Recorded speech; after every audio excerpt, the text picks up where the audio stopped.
Apóstolos. Vamos ver Atos dos Apóstolos, capítulo 1, versículos 12 ao 14. É um texto interessantíssimo que nós gostaríamos de analisar com os irmãos aqui.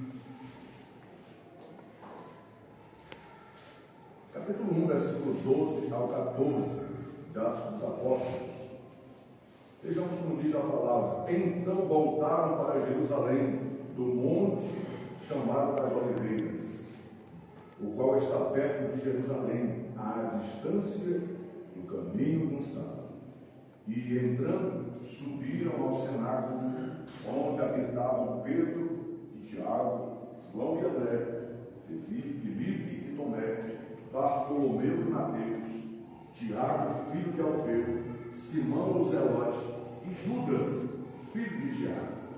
Todos estes perseveravam unanimemente em oração e súplicas com as mulheres e Maria, mãe de Jesus, e com seus irmãos. Então percebamos aqui, meus amados, que uma vez que Jesus disse a eles, aos seus discípulos, que eles deveriam ficar em Jerusalém. Quando a gente analisa, conforme o texto bíblico lá de Lucas, capítulo 24, versículo 49, Jesus claramente vai dizer ali aos seus discípulos, no versículo 49 do capítulo 24 de Lucas, o médico amado registra, e percebamos como é que está registrado. E eis que sobre vós envio a promessa de meu Pai, ficai, porém, na cidade de Jerusalém, até que no alto sejais revestidos de poder. Percebamos que Jesus está deixando claro aqui, ao dizer, e eis que sobre vós envio a promessa de meu Pai. Então a promessa foi feita por Deus, através do profeta Joel, lá no capítulo 2, a partir do versículo 28. Todos nós sabemos, conforme está registrado lá, a promessa da efusão do Espírito Santo, do derramamento do Espírito Santo. Agora Jesus, que Paulo recebe a revelação e diz que ao cumprir-se a plenitude dos tempos veio Jesus, Jesus agora estando com seus discípulos, ele diz que é ele quem vai manifestar, é ele, Jesus, quem vai cumprir a promessa do Pai. Aqui a gente percebe uma harmonização celestial.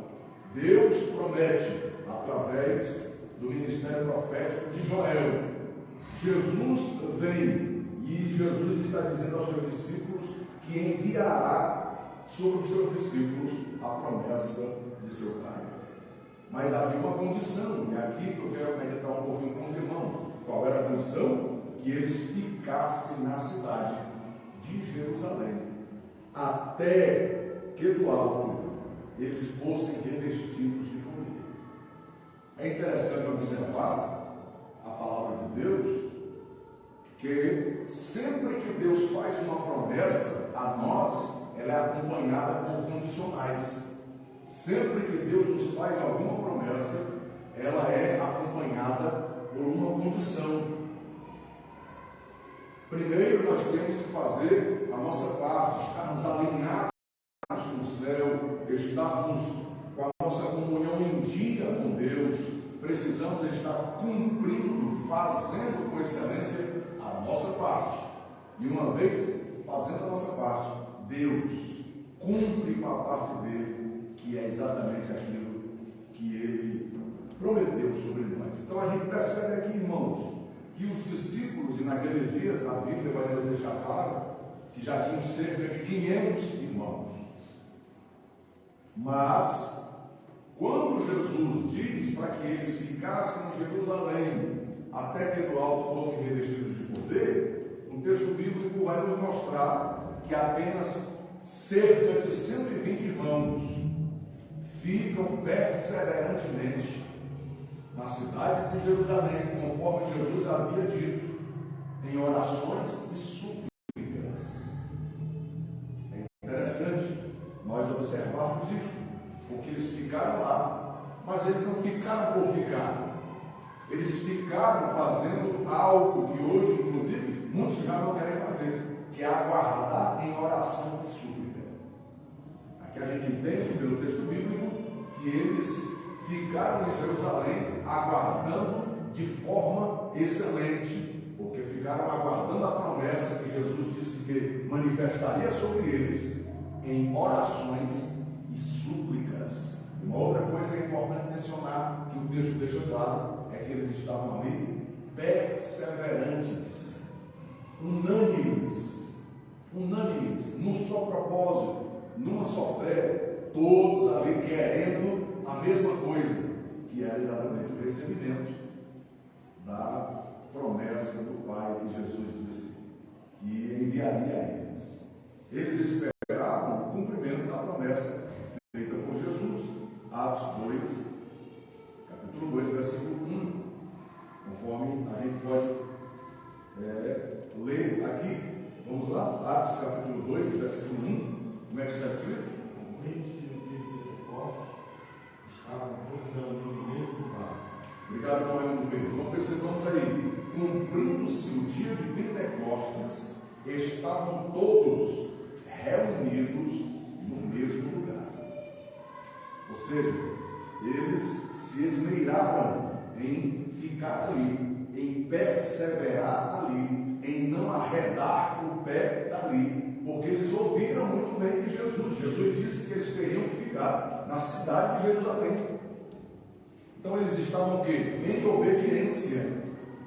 Nós aprendemos aqui no subtópico 1, do ponto 1, que a primeira condição para se receber o batismo com o Espírito Santo é crer em Jesus.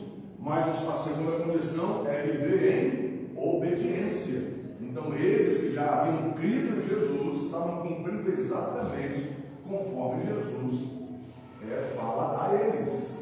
Estavam agora em obediência a Jesus, aguardando na cidade de Jerusalém o cumprimento da promessa, a manifestação da promessa sobre eles.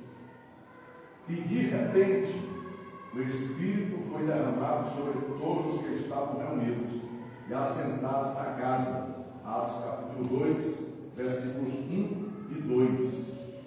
Vejamos, conforme o texto bíblico, cumprindo-se o dia de Pentecostes, eles estavam todos reunidos no mesmo lugar, e de repente veio do céu um som, como de um vento veemente e impetuoso, e encheu toda a casa em que estavam assentados. Está se cumprindo agora a promessa do Pai. Jesus está enviando sobre a igreja, inaugurando a igreja naqueles dias com o derramamento do Espírito Santo, com a efusão do Espírito Santo sobre a igreja. E percebamos, meus queridos, que o texto começa dizendo, e de repente, esse de repente, meus amados irmãos, é algo que foge do script humano. É algo que foge daquilo que o homem possa projetar. É algo que foge daquilo que o homem arquitetou. Eles estavam esperando sim o derramamento do Espírito Santo. Todos tinham ciência disso, que estavam ali para esta finalidade, para este sublime propósito, serem impactados, enchidos pelo Espírito Santo, porque era uma promessa do Pai. Jesus disse que se eles ficassem na cidade de Jerusalém, ele, Jesus, manifestaria sobre eles. Porém, o texto bíblico é claro ao dizer, de repente, dá a ideia exatamente disso que eu já falei com os irmãos, de algo que fugiu do script humano. De repente, esse de repente a gente encontra algumas poucas vezes na Bíblia, e é algo que realmente só Deus pode produzir, só Deus pode proporcionar à sua igreja, aos que o servem, aos que estão em obediência a Ele. E quando de repente o Espírito foi derramado sobre todos os que estavam reunidos.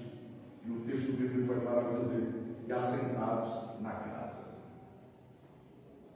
Ninguém ficou de fora. O batismo ali foi um batismo abrangente. Todos que estavam dentro da casa foram batizados no Espírito Santo. Todos receberam a efusão. E aí a gente prossegue aqui, ao final do 2º capítulo de Atos, o apóstolo Pedro afirma que a promessa diz respeito a vós, a vossos filhos e a todos os que estão longe, a tantos quanto Deus nosso Senhor chamar. Atos 2:39. Então percebamos aqui que Pedro, ele quando prega o sermão após o batismo com o Espírito Santo, ele deixa claro aqui que o batismo com o Espírito Santo, que eles acabaram de experimentar, esse enchimento do Espírito Santo, que eles acabaram de ter, essa experiência sobrenatural, não era só para eles, mas que aconteceria com tantos quantos ouvissem a mensagem do Calvário, tantos quantos crescem em Jesus. Era para todos, para os seus filhos, para todos aqueles que estivessem longe, para tantos quantos o Senhor chamasse. Então, é uma promessa, por isso que diz aqui, meus queridos irmãos, é uma promessa abrangente, que abrange a todos os que creem em Jesus. Assim, o texto bíblico atesta a abrangência atemporal e perene da promessa. O batismo no Espírito Santo é para todos os salvos, em todas as épocas, culturas e geografias. Pois não. Eu tive uma dificuldade de entender isso aí, né? Porque acho que é só para eles e os outros não têm direito para receber essa. Inclusive, é o assunto que nós vamos discorrer agora, no último subtópico do primeiro ponto aqui. Então, o batismo com o Espírito Santo, meus amados, esta promessa gloriosa do derramamento do Espírito Santo, da efusão do Espírito Santo, que aqui, certamente, se não todos, mas a maioria dos servos de Deus que aqui estão, certamente já receberam esta experiência gloriosa do batismo com o Espírito Santo. Eu vou perguntar, quantos que estão aqui na sala, por favor, sinalizem sua mão que já receberam o derramamento do Espírito Santo sobre a sua vida, o batismo do Espírito Santo. Então, percebamos aqui, mais da metade da sala,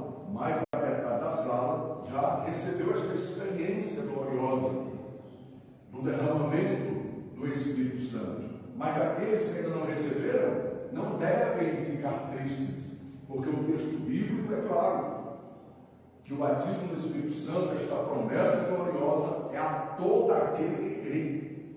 Então, uma vez que você creu em Jesus, uma vez que você está vivendo, guardando a palavra do Senhor no seu coração, portanto, vivendo em obediência a Deus, santificando a sua vida, você está apto a receber esta experiência sobrenatural, esta experiência celestial do Espírito Santo na sua vida.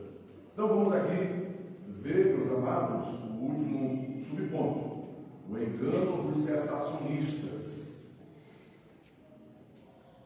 O cessacionismo é uma corrente da teologia reformada e de algumas igrejas históricas que afirma que os dons espirituais cessaram na vida da igreja.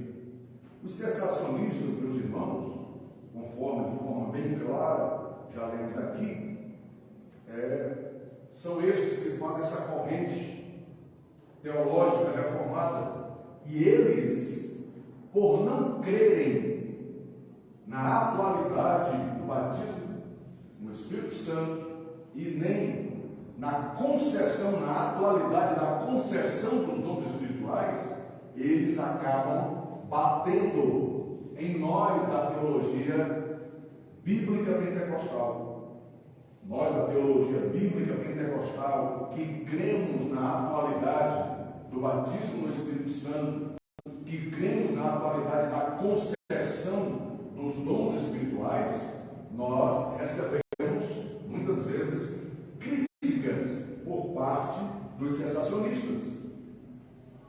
eles não creem. Por isso que o nome diz cessacionistas, porque para eles o batismo do Espírito Santo e a concessão dos dons espirituais cessou.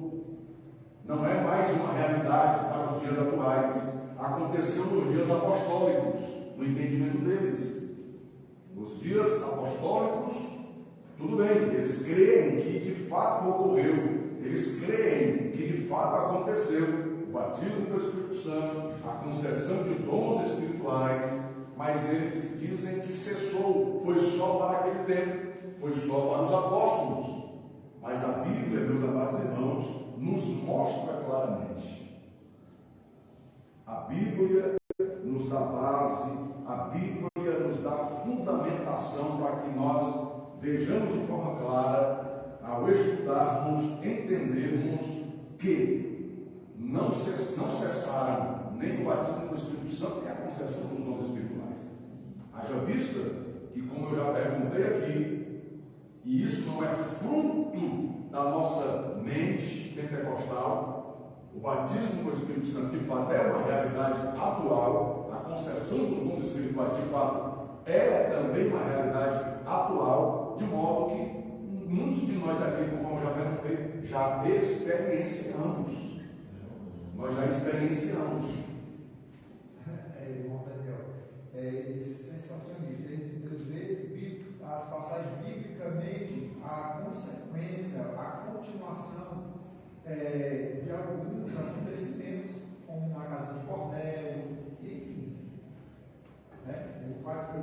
Dando sequência ao batismo, que não foi só no dia de Pentecostes. Não foi só no dia de Pentecostes. Mas eles até também se dobram a essa realidade posterior. Né? Mas eles querem dizer que de fato foi só para a igreja primitiva. Eles querem dizer que só foi para a igreja primitiva. E não é mais para os dias atuais. Nós não estávamos lá. Nós não estávamos lá no dia e fomos mais lá no Espírito Santo depois. Não cessou nada. Pronto, exatamente dentro do que nós já falamos. Tanto é verdade como nós já experienciamos, ou seja, nós já tivemos a experiência de receber o batismo do Espírito Santo, como também de receber a concessão de dons espirituais que nós sabemos aqui, nós conhecemos todos os irmãos, sabemos que é uma realidade na vida de muitos de nós aqui, que além de ter recebido o batismo com o Espírito Santo, também receberam dons, lhes foram concedidos dons espirituais, os quais a própria palavra de Deus, e assunto que vem aí pela frente, a própria palavra de Deus vai nos dar base, vai nos mostrar de forma ampla, profunda, que há um objetivo porque o Senhor nos quer batizar com o Espírito Santo e nos conceder dons espirituais. Há objetivos aqui colocados na palavra de Deus. Então vejamos, meus amigos. Segundo essa corrente, o batismo do Espírito Santo e os dons espirituais eram apenas para os dias apostólicos. Há uma ginástica de interpretação bíblica para justificar essa invencionice histórica. Há outros ainda que, seguindo esses teólogos, seguindo seus teólogos, afirmam que o batismo do Espírito Santo é a própria conversão. Aí entram aqui as distorções do que a palavra de Deus nos ensina sobre o batismo do Espírito Santo. Há alguns que estão dentro desses cessacionistas que dizem que todo crente, ao receber Jesus, todo crente, ao receber o perdão dos seus pecados, ao passar a ter uma vida nova com Cristo, automaticamente já recebeu o batismo do Espírito Santo. E a gente, ao olhar na Bíblia, ao estudar na palavra, ao examinar as Escrituras, vamos ver de forma muito clara que há uma distinção, meus amados. Há uma distinção entre receber o batismo do Espírito Santo.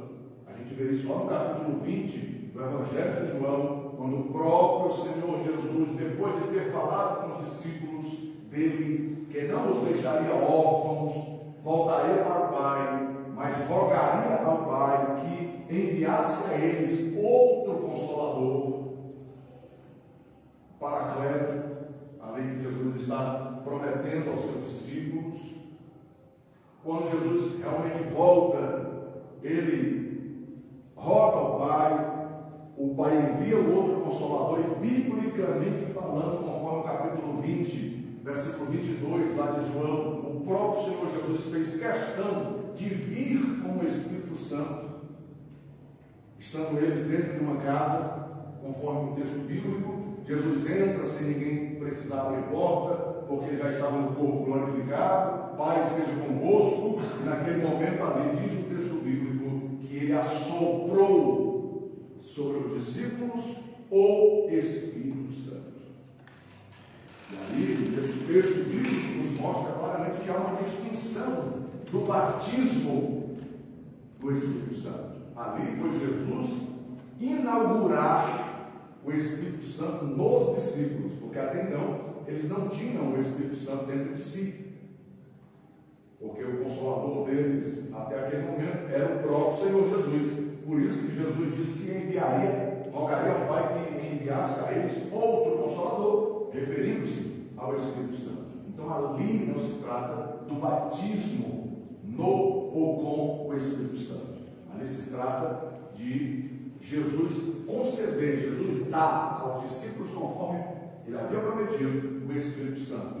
Depois, isso o texto é claro aqui em Atos dos Apóstolos, ao cumprir-se o dia de Pentecostes, eles estavam todos reunidos no mesmo lugar, e de repente veio do céu um som como de um vento veemente e impetuoso, e encheu toda a casa em que estavam assentados. Aí o versículo 3: e foram vistas por eles línguas repartidas como de fogo, as quais pousaram sobre cada um deles. Conforme o texto, no versículo 4, e todos foram cheios do Espírito Santo e começaram a falar em outras línguas, conforme o Espírito Santo lhes concedia que falassem. Os mesmos discípulos que já haviam recebido de Jesus a habitação do Espírito Santo, agora estão aqui neste evento, neste novo evento, em obediência a Jesus. Estão lá aguardando a promessa do Pai, que Jesus disse que enviaria sobre eles. E aí os mesmos que já tinham o Espírito Santo, agora recebem a experiência do batismo no Espírito Santo. Então são dois eventos distintos. Biblicamente, quando a pessoa confessa a Jesus, ela não recebe o batismo com o Espírito Santo automaticamente. Pode acontecer de alguém, no ato em que ele está confessando a Jesus, em que está tendo seus pecados perdoados pelo sangue de Jesus, ela receber no mesmo momento o batismo com o Espírito Santo. Pode acontecer, mas não é algo automático, irmãos, como os sensacionistas dizem que todos que creram em Jesus já foram batizados no Espírito Santo. Não é algo automático. Irmão Daniel, aí nós podemos ver, comparar que quando aceita Jesus é como aquele primeiro sopro que Jesus deu sobre os discípulos. Quando aceita Jesus, então recebe. E posteriormente pode receber o batismo, como também pode receber os dois na mesma hora, como você falou. Perfeito, pastor confirmado. Então percebamos, meus amados, já estudamos em trimestres anteriores que o Novo Testamento, e principalmente o livro de Atos, mostra com detalhes que o batismo do Espírito Santo é uma experiência distinta da salvação. Como vimos aqui, todos os discípulos que receberam o batismo no Espírito Santo já eram salvos, e que os dons espirituais transbordaram os limites da igreja apostólica, conforme já havíamos dito. Então, todos esses que experienciaram o batismo do Espírito Santo já eram crentes, já eram salvos, já tinham o Espírito Santo dentro deles. Inclusive, é isso que nos mostra que é correto dizer também batismo no Espírito Santo, que é você ser batizado a partir do Espírito Santo que já está dentro de você. Batismo no Espírito Santo é você ser imergido no Espírito Santo. Batismo no é você ser imergido no Espírito Santo que em você já habita. É uma experiência sobrenatural que o Espírito Santo lhe concede, de você imergir nele, de você experimentar algo como você nunca experimentou. Aí você falou a língua, eles falaram uma língua através do sopro ali, né? Aí eles começam a e eles começavam a entender a língua dos outros povos que estavam ali, né? Mas aí o cara jogou lá para o Coríntios 13, que eu escutei esse debate aí, e ele falasse a língua dos anjos, né? Aí eles começam a se contradizer aí, e todo debate sobre isso aí, eles não conseguiram ser bem sucedidos no pentecostal. Porque a gente sabe que a escolha de Deus não tem explicação humana, né? Só através do Espírito Santo que podemos entender. Então eles ficam debatendo isso aí e não chegam a lugar nenhum. Porque a gente são batizados no Espírito Santo e sabe que o revestimento do Espírito Santo de Deus é Deus que dá a gente a hora que Ele quer. Porque tanto eu pedi, o cara chegou um período da igreja, não tinha nenhum bem e recebeu. Aí eu ficava pensando, poxa, porque ele recebeu e eu não recebi? Eu acho que Deus ele sabe a necessidade daquela pessoa receber na hora certa o revestimento. Pronto. Aí é algo que realmente está com Deus, mas também tem a parte humana a ser feita. Exatamente você buscar. Em primeiro lugar, você tem que buscar. Depois que você já está enquadrado em todos aqueles requisitos que nós já vimos anteriormente, já creu em Jesus, já está vivendo em obediência à palavra, já está santificando a sua vida, então são os pré-requisitos, digamos dessa forma, para alguém receber o batismo do Espírito Santo. E aí vai continuar, é claro, fazendo isso, buscando o batismo no Espírito Santo, e aí o Senhor, no dia em que Ele desejar, realmente Ele vai manifestar. De uma maneira assim, que você possa me ajudar, se eu estiver sendo grosseiro atrapalhando, é que a pessoa que está fazendo aquela obra ali, e ela Deus lá, vê que ela não precisa do batismo do Espírito Santo, porque ela está trabalhando. Então você falou, está todo requisito, né? E no caso eu que fazia todo esse requisito que você falou aí, ia um monte de jejuava, que não recebia, o cara veio lá, tudo que você estava recebeu. Aí eu passei a entender que eu não tinha tanta necessidade de revestimento, eu estava fazendo, mas eu sabia a hora certa. Tanto quando eu parei de dar mais do nada, eu fui batizado. Pronto. Aí, na verdade, é algo, vou repetir, isso é algo que está guardado em Deus. Né? Quem batizar, a hora de batizar, é algo que está guardado em Deus.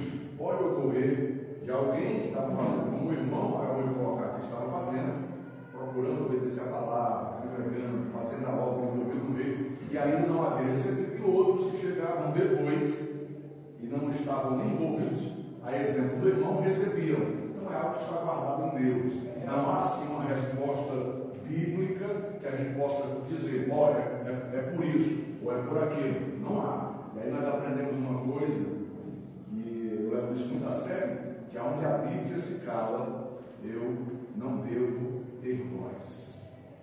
Não devo falar onde a Bíblia se cala. Um exemplo aqui na classe. Não vai ter, uns 30 anos, já sentado às vezes batizado agora. Pronto, sempre envolvido na obra, sempre envolvido no reino de Deus, ficando na obra. Por isso que eu digo, é algo que está guardado em Deus. O certo é que a pessoa tem que realmente buscar, tem que perseverar, tem que estar. E aí eu poderia até verbalizar aqui algo que eu entendo e que eu construo a partir da palavra de Deus para mim, mas nem tudo aquilo que eu construo a partir da própria Bíblia, nem tudo aquilo que eu passo a entender e guardo para si, eu aprendo também que eu devo verbalizar, porque às vezes pode ser que alguém nos interprete erroneamente. Eu poderia até verbalizar aqui também um outro pensamento que eu tenho sobre isso, mas eu prefiro seguir a tradição, concluir a minha participação, já passar para os professores que vão suceder aqui. Então vamos lá.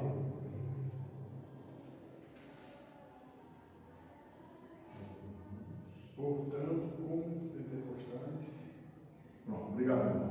Portanto, como pentecostais, batismo no Espírito Santo, com evidência física de falar em novas línguas ou em línguas estranhas, bem como a atualidade dos dons espirituais na vida da igreja.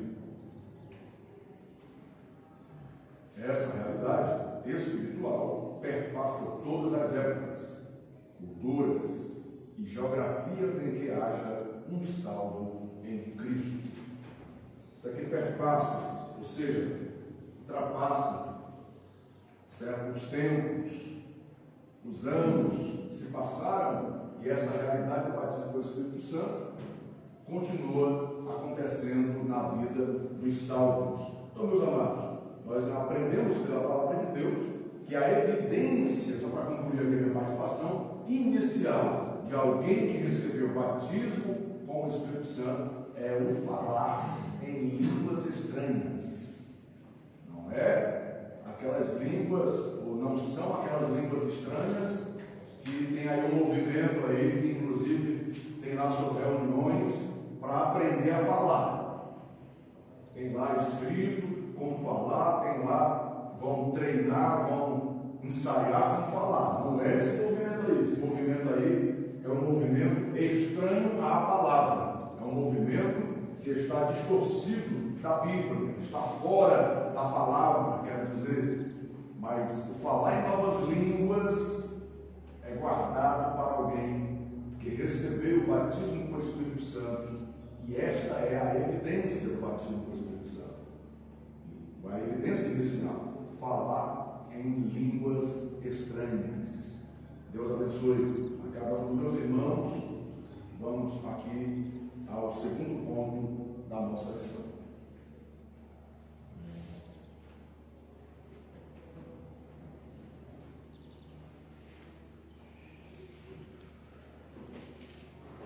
Senhor, para os irmãos. Amém. Hoje nós já sentimos falta de alguns alunos, né, que na nossa sala hoje veio. Domingo passado É bem cheio. verdade. Mas, graças a Deus, por esses que aqui estão, né? Esses que vieram para ouvir mais um pouco da palavra de Deus, para a gente compartilhar um pouco mais aqui sobre conhecimento da palavra de Deus, né? Uma lição muito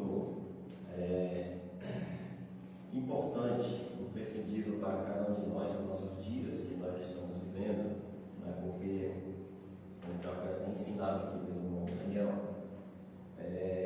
os sensacionistas não creem, né, que há evidências de batismo, não creem mais nesse poder derramado na nossa era, só creem que foi pro passado ali, né, no tempo dos apóstolos, mas como comentei até com o irmão Alex aqui, quem estão perdendo a eles, né?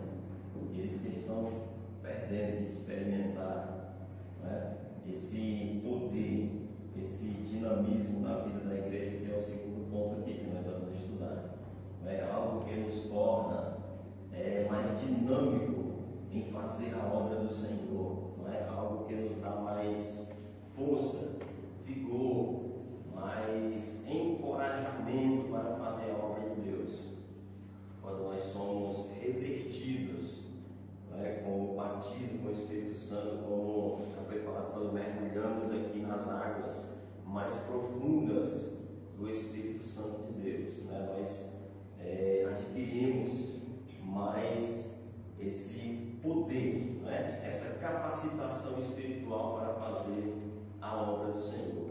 Por isso que é importante todo crente buscar veemente o batismo com o Espírito Santo, buscar o revertimento de poder, porque a promessa é para todos, é para trazer revertimento ao crente que já está, como disse o irmão Daniel, já está buscando, já está se santificando, já está obedecendo a palavra, O nosso Senhor Jesus, Ele quer, fazer isso sobre todos que assim obedeçam a sua palavra, tá bom? E o segundo ponto aqui, o dinamismo na igreja apostólica. Irmãos, a gente vai ver aqui que a palavra dinamismo tem a ver com tornar mais vivo, né? Tornar mais, vamos dizer, com mais vigor, né? Dar mais movimento àquilo que está parando ou quase parado. Dar movimento, é um dinamismo. Uma pessoa dinâmica, né? É aquela pessoa que faz uma coisa ali, faz outra aqui. Ela não se limita de estar somente parada em um lugar, viu? É isso que o Espírito Santo faz na vida do crente a partir do revestimento de poder, do batismo com o Espírito Santo. Vai trazer mais dinamismo na vida do crente. Ele não vai mais conseguir ser aquele crente de ficar só sentado ali naquela cadeira, né? Mas já visto que a gente às vezes vê crente que diz: eu fui chamado só para esquentar a banco da igreja. Será que Deus chamou só para isso, irmão? Só para esquentar banco? Não foi não, viu? Ele me chamou para ser dinâmico, para ir, né? O ide que Jesus mandou não foi só para os apóstolos, foi para todos, foi para todos nós, foi para eles ali na época da igreja apostólica e também para cada um de nós. Como é que tem pessoas que dizem: eu fui chamado para ficar só sentado aqui, meu ministério é ficar aqui nessa cadeirinha, não é? Está errado, irmão, porque o Espírito Santo ele traz dinamismo na vida do crente. Diga, irmão. É uma colocação que eu já ouvi, né? Já ouvi dizer: não, se eu conseguir o último lugarzinho lá no céu, eu penso que lá no céu não há essa hierarquia, os mais e os menos. Eu acho que é igual. Então, nem existe negócio de último lugar. Isso aí, irmãos, eu vejo como até uma forma de pensamento, uma doutrina que ele mesmo cria, né? Para que ele se conforme ali naquele modismo dele, ficar só daquele jeito. Né? Eu quero primeiro ser o arredor. Você varrer a calçada. Se o carinho do céu, né? Eu acho que Misericórdia, né? lá tem não. Amém? A gente vê só, por exemplo, eu chamei um rapaz para vir para a igreja. E aí o irmão disse que eu tenho que estar tratando dele lá, se visitando e tal. Aí a gente, às vezes, às vezes eu sinto essa vontade de estar chamando as pessoas para cá, encher essas cadeiras, as pessoas do meu lado, eu acho que é por aí que nós devemos agir. Só que eu sou negligente, mas eu sinto essa vontade, eu convido as pessoas. Na semana todo dia eu convido um amigo, um vizinho, eu convidando a mulher, falo: que é isso, rapaz, não vai ir, quem sabe não. Isso é o dinamismo do Espírito Santo na sua vida, né? Você por onde passar e convida uma pessoa, Você assim mesmo, né? Tem que ser desse jeito, tá bom, irmãos?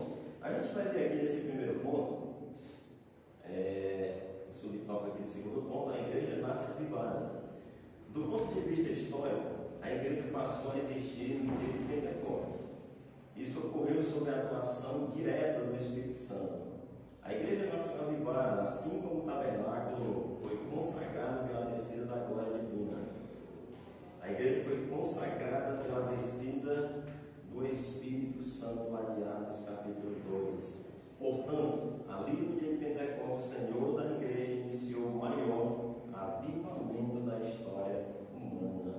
Irmãos, como todos nós conhecemos aqui, lá de Atos capítulo 2, no dia de Pentecostes, em que os discípulos ficaram ali reunidos, né, e foram, né, revestidos de poder. O Espírito Santo desceu naquele momento ali sobre a vida dos apóstolos, e foi de repente, como já foi falado aqui, mas precisavam eles estar naquela condição de obediência, estar naquele lugar, né? Eles não poderiam sair para querer fazer a obra, para fazer o ide, sem antes de receber essa promessa aqui. Eles foram orientados para isso pelo próprio Jesus, que não se ausentasse, que não saísse de Jerusalém enquanto fossem revestidos, né? Enquanto do alto não recebessem o cumprimento da promessa.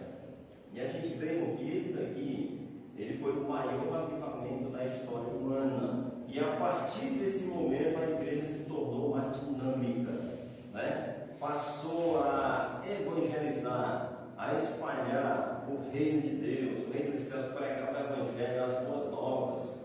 A gente vemos que o próprio Pedro, né? A gente vê aqui nesse dia que ele trouxe o seu primeiro sermão, a sua primeira palavra. As pessoas ficaram admiradas, né? Ficaram admiradas. Como pode um homem desse, sem leitura, um homem iletrado desse tipo aí, estar pregando dessa forma, está pregando de uma maneira tão impactante dessa maneira?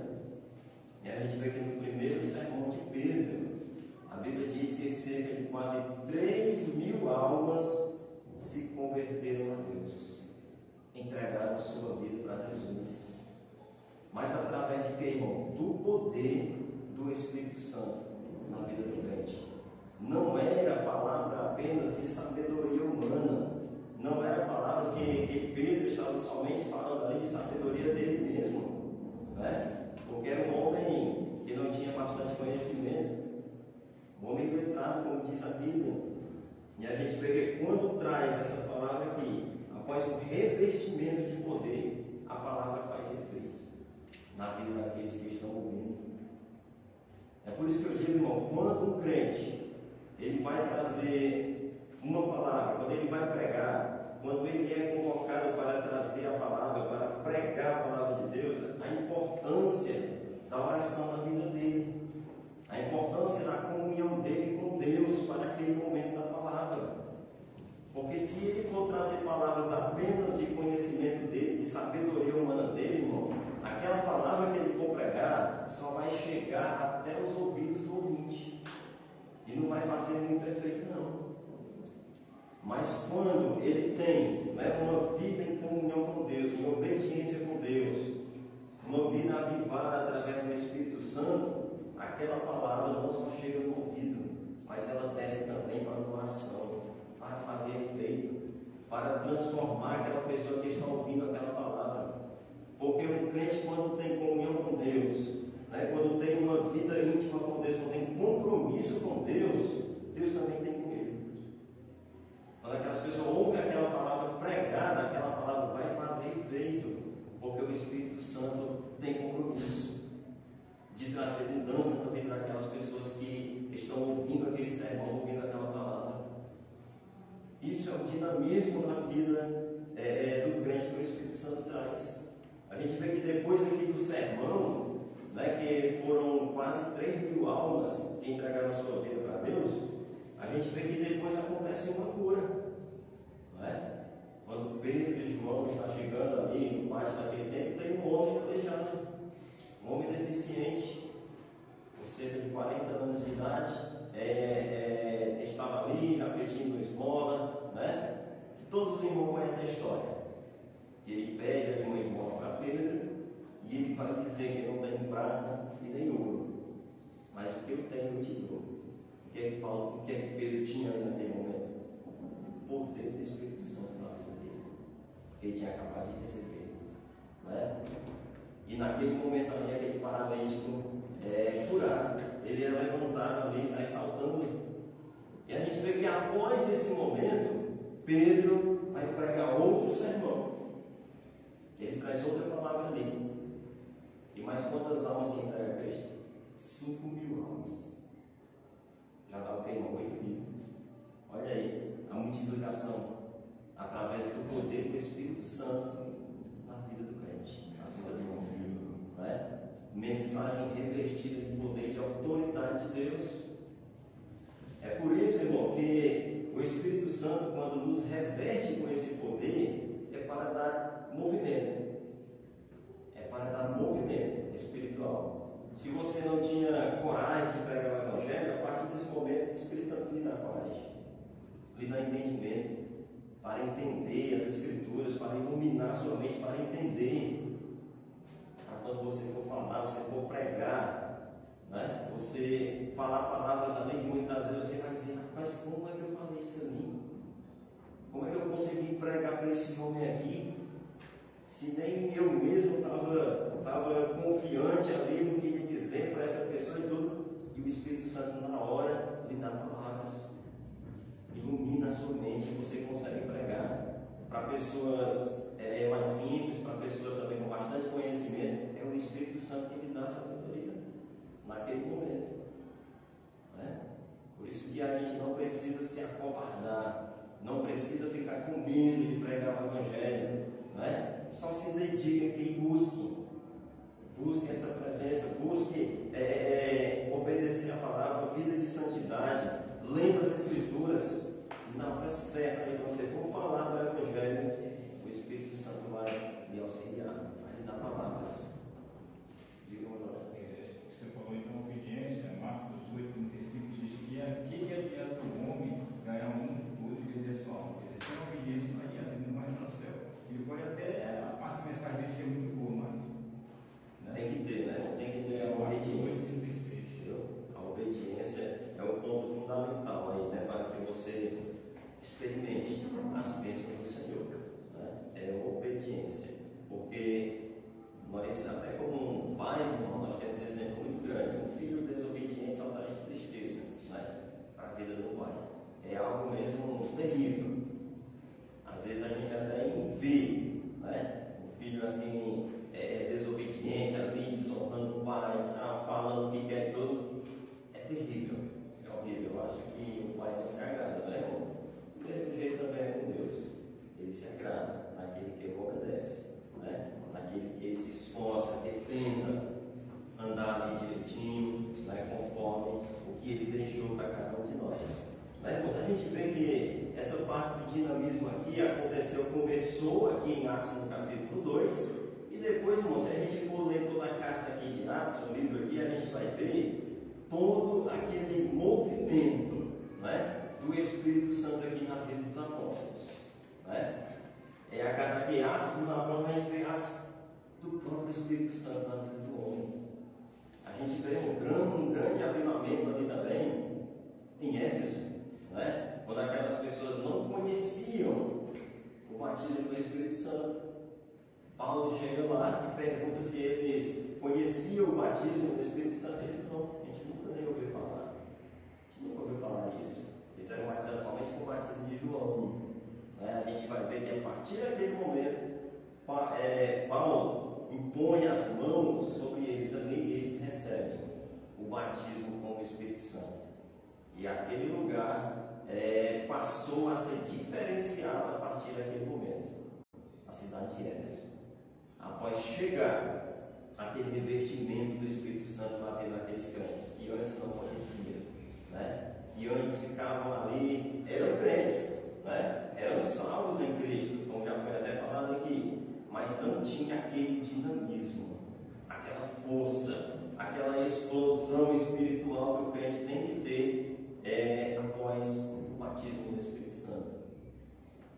Dinamismo, né? Realmente a palavra dinamite ali, dinamis, né? Que quer dizer força, potência, explosão. Que o Espírito Santo faz na vida do crente. E faz isso. Quem já experimentou, né? Esse avivamento, o batismo do Espírito Santo, ele sabe que é uma força sobrenatural, né? Sobrenatural. Que não vem de homem nenhum, que não vem de qualquer outras coisas que muitos querem dizer que vem de forças sobrenaturais. Não, é do próprio Deus, é do Espírito Santo de Deus.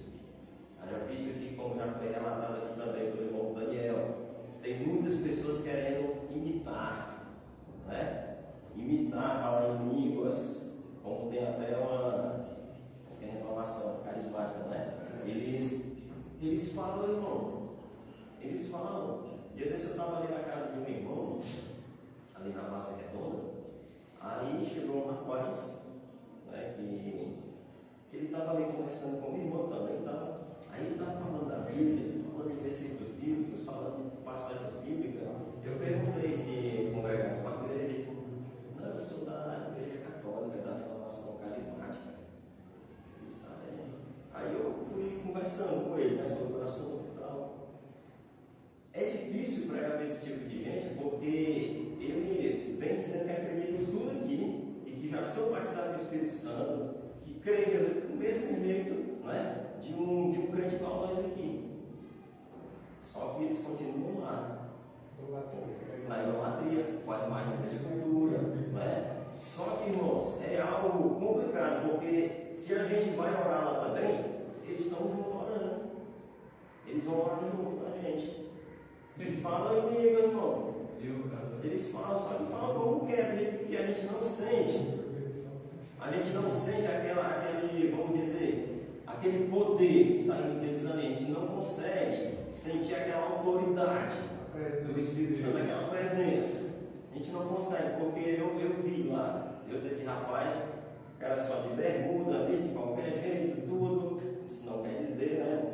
Nada mais assim, mas eu pensava que ele era só apenas um crente, não, assim, ele era normal, mas por a bermuda eu não ia julgar. Mas só que ele disse que era da renovação carismática, falando em língua, conhecedor da palavra, e o irmão estava para convidar ele para pregar na igreja dele. Na igreja dele, porque o irmão está citando a Bíblia mais do que qualquer coisa dele, né? Conhecedor mesmo, viu? Conhecedor, só que tem algumas coisas que parece que lê invertido, né? De cabeça para baixo. Quase esse, viu? Quando tem a parte da idolatria, tudo parece que eles pulam, né? Entendem outras coisas ali. No colégio da minha filha, né, eu fui na reunião do colégio, o mundo foi da vez, o rapaz lá, meu pai nosso. Aí, agora que eu fui, a diretora, vários cursos que é lá da Católica, ela leu, eu já trabalhei na casa dela, tem um mais grande lá no filho. Ela pegou e leu os fora do nosso, que tem os livros que não entraram, né? Ela leu ela leu. Aí ela leu um versículo aqui, eu procurei e não achei. Eu fui perguntar ela, porque eu tal. Eu digo, rapaz, eles estão mostrando brecha ali, vão, e o pessoal que está sentado ali, e é cristão aceita, como é que eu li? Eu digo, rapaz, não conheço não. Dessa forma, né? É por isso que a gente tem que, hoje em dia, é mais do que necessário, a gente ser revestido com esse poder, né? Com o Espírito Santo, esse poder que vem do alto. Para eles nos dar discernimento. A gente sente paladar na hora. Sim, sente. Né? Para ele nos dar discernimento nessas horas. O Espírito Santo ele faz isso. Para que a gente possa até, naquele momento ali, ser usado por Deus com a sabedoria devida de saber lidar naquela situação. Né? Tem um outro conhecido meu aqui de Biapina também, que ele disse que o negócio lá está difícil por causa justamente disso aí. Dessas pessoas, dessa seita aí, dentro da igreja, tudo fazendo reuniões de oração e falando em línguas e gente sendo curada lá. Estamos nos limitando. Cama nossos livros.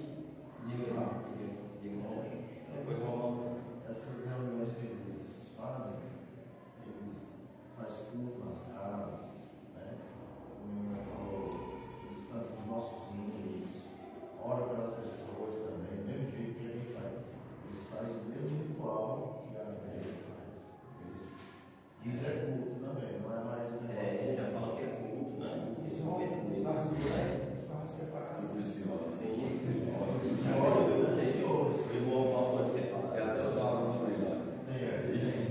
No mesmo deles, aliás, essa objetiva,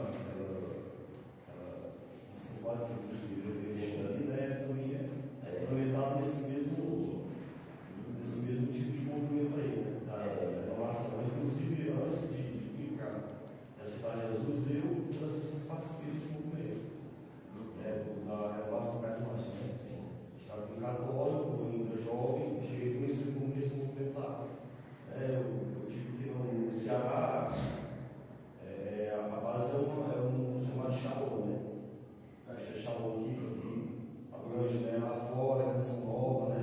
Aqui um dos que dá apoio é o Shalom, Fortaleza, né? É exatamente o que você está falando, tem uma apostila, onde a pessoa, é como se ela passasse por um curso, né? Para receber o batismo e falar em línguas, né? Uma apostila que direciona as coisas aí. E você falou, é uma língua ensaiada, entendeu? Ensaiada, entendeu? Então é um ensaio, e na verdade não tem preço de Deus ali, você faz só um movimento, só um barulho, E é mais soletrastivo. isso, então você vê, a nação é tudo igual. Eu vim de lá e eu aceitei Jesus, eu comecei a ver as pessoas realmente passarem em língua, tem uma nação, aquilo é diferente, aquilo ali já é diferente, diferente lá, né? Porque era tudo igual, né? Como eu falo, elas são símbolos repetidas, e aí dá um som, né? Que parece que é. É imitando, é uma imitação barata. Se aprende, mas não só aprender. É uma imitação barata, né? Diga como domingo. Só um versículo aqui, 1 Coríntios 2:14, diz assim: ora, o homem natural não compreende as coisas do Espírito de Deus, porque lhe parece loucura e não pode entendê-las, porque elas se discernem espiritualmente. Então, ele pode carregar a Bíblia para onde ele quiser, mas o pecado, ele não compreende que o pecado fere a Deus, e ele vive no pecado. Por quê? Porque só se discerne a pessoa que tem o Espírito Santo de Deus, que sabe o que é pecado e o que não é contra Deus. É verdade, irmãos, é por isso que é importante a gente andar em espírito, né, para discernir também essas coisas. A gente vê que o próprio diabo ele imita também as línguas, né? Ele é audacioso para isso, né? De pegar pessoas que estão com a vida desmantelada ali mesmo, né? Até de dentro da igreja, e imitar que está falando em línguas para dizer que aquela pessoa está tudo bem ali, está vivendo bem. O diabo faz isso também. Vou dar aqui um exemplo, né? Apesar que ele já partiu. O pai da irmã Helena Laurinho, ele bebia, embriagado, ficava no meio da rua falando em Eu também já vi isso, viu, irmão? Pessoas bêbadas falando mesmo. Já vi também. A gente vê que é o próprio Satanás, né? Própria línguas Satanás. Bem, irmão, eu quero aqui já fazer a chamada, já para a gente estar continuando em seguida pelo segundo tempo, tá bom?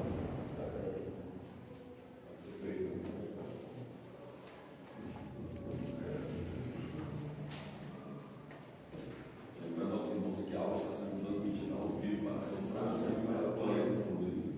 Estava até meio né? A gente fala algumas coisas, né, irmão? Aqui está sendo gravado.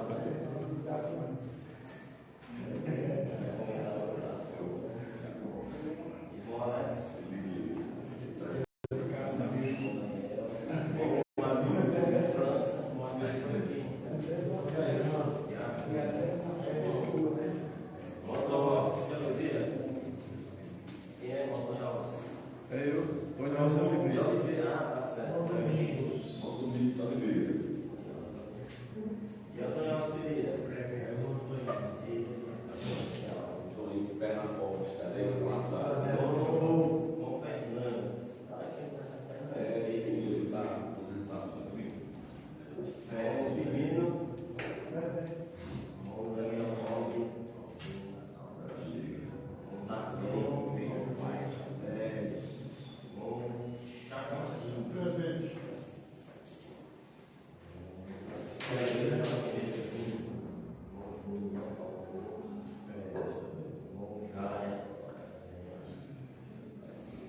Jorge Luiz. Eu, presente.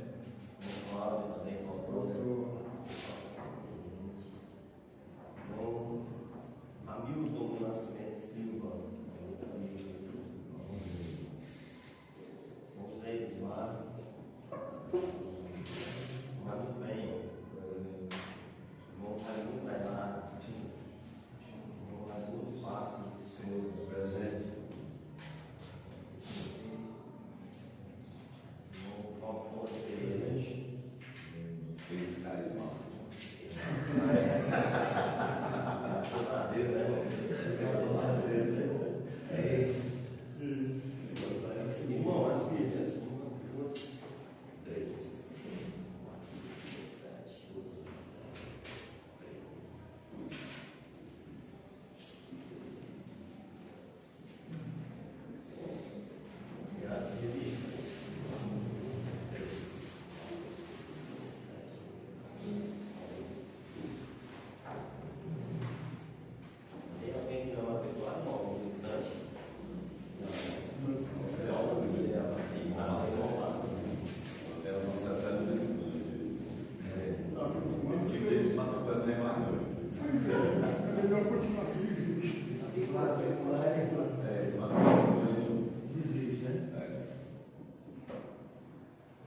Carlos, só dizer aqui para os irmãos, todo dia, todo domingo, 9h30, eu deixo o costume de sair, é porque os irmãos pediram para me fechar o portão lá fora, porque fica muita moto, capacete, tudo tão engraçadinho pegar. Eu não gosto de ficar saindo, não. Só para os irmãos saberem. Deus abençoe a sua vida. Eu já faço xixi em casa, aí agora eu sou perdido. Deus abençoe agora essa vida. Está entendido? Diz aqui, irmão, tópico 2. A igreja depois do Pentecostes. Os sinais do poder de Deus nos Atos dos Apóstolos podem ser resumidos assim: conversão e batismo, lá em Atos 2:41, os quais eram frutos do avivamento espiritual em Jerusalém. Após o Pentecostes, a igreja apostólica pregava na autoridade do nome de Jesus, na unção e no poder do Espírito Santo. Por isso, nessa igreja havia perseverança na doutrina, na comunhão e na oração. Havia também temor, sinais e maravilhas, além de cuidado especial para com os irmãos crentes. O avivamento espiritual da igreja apostólica revela um profundo compromisso em duas esferas: a espiritual, piedade, para a oração, e a social, a comunhão, suprir a carência. Vamos, a gente vê aqui que após aquele momento ali, do dia de Pentecostes, não só esses sinais acompanharam ali, né, de os apóstolos ficarem mais dinâmicos só para evangelizar, para levar a palavra, né, para orar e os aleijados serem curados, né, de trazer realmente ali um poder sobrenatural do Espírito Santo, mas também agia na outra esfera, né, que era da esfera social, né? Que a gente vê aquela parte ali da divisão ali, né, dos bens ali, de dividir aqueles alimentos ali de uma forma correta e certa, porque havia aquela necessidade, né? Havia aquela necessidade naquela época. A gente vê, a partir do capítulo 6 e 7 ali, a gente vê pessoas, né, se sentindo um pouco deixadas de lado por essa parte aí também, que naquele momento era essencial. Né? O partir do pão ali naquele momento, né? Que até foi escolhido, né, aqueles homens de Deus para ficar ali também cuidando da parte da dispensa, eram os dispenseiros, que também para cuidar disso aí, a gente vê aqui na escolha desses homens, eram homens o quê? Cheios do Espírito Santo, para ficar cuidando dessa parte social também ali da igreja, né? Diáconos, né? Isso. De divisão de propriedade, eles vendiam as suas propriedades, traziam para a igreja, né? Porque a gente via ali, irmão, que eles tinham tudo em comum entre eles, né? Aí, como falamos, mostra que foi escolhido naquele momento ali os diáconos para servir, né, na dispensa ali. Inclusive, Estevão foi um, né, que ficou ali. Estevão era o homem cheio do Espírito Santo, né? Cheio do Espírito Santo. A gente vê que houve essa divisão ali. Os apóstolos ficaram se dedicando na oração e no evangelismo, levando a palavra. Mas os outros, né, também cheios do Espírito Santo, ficaram cuidando da parte social.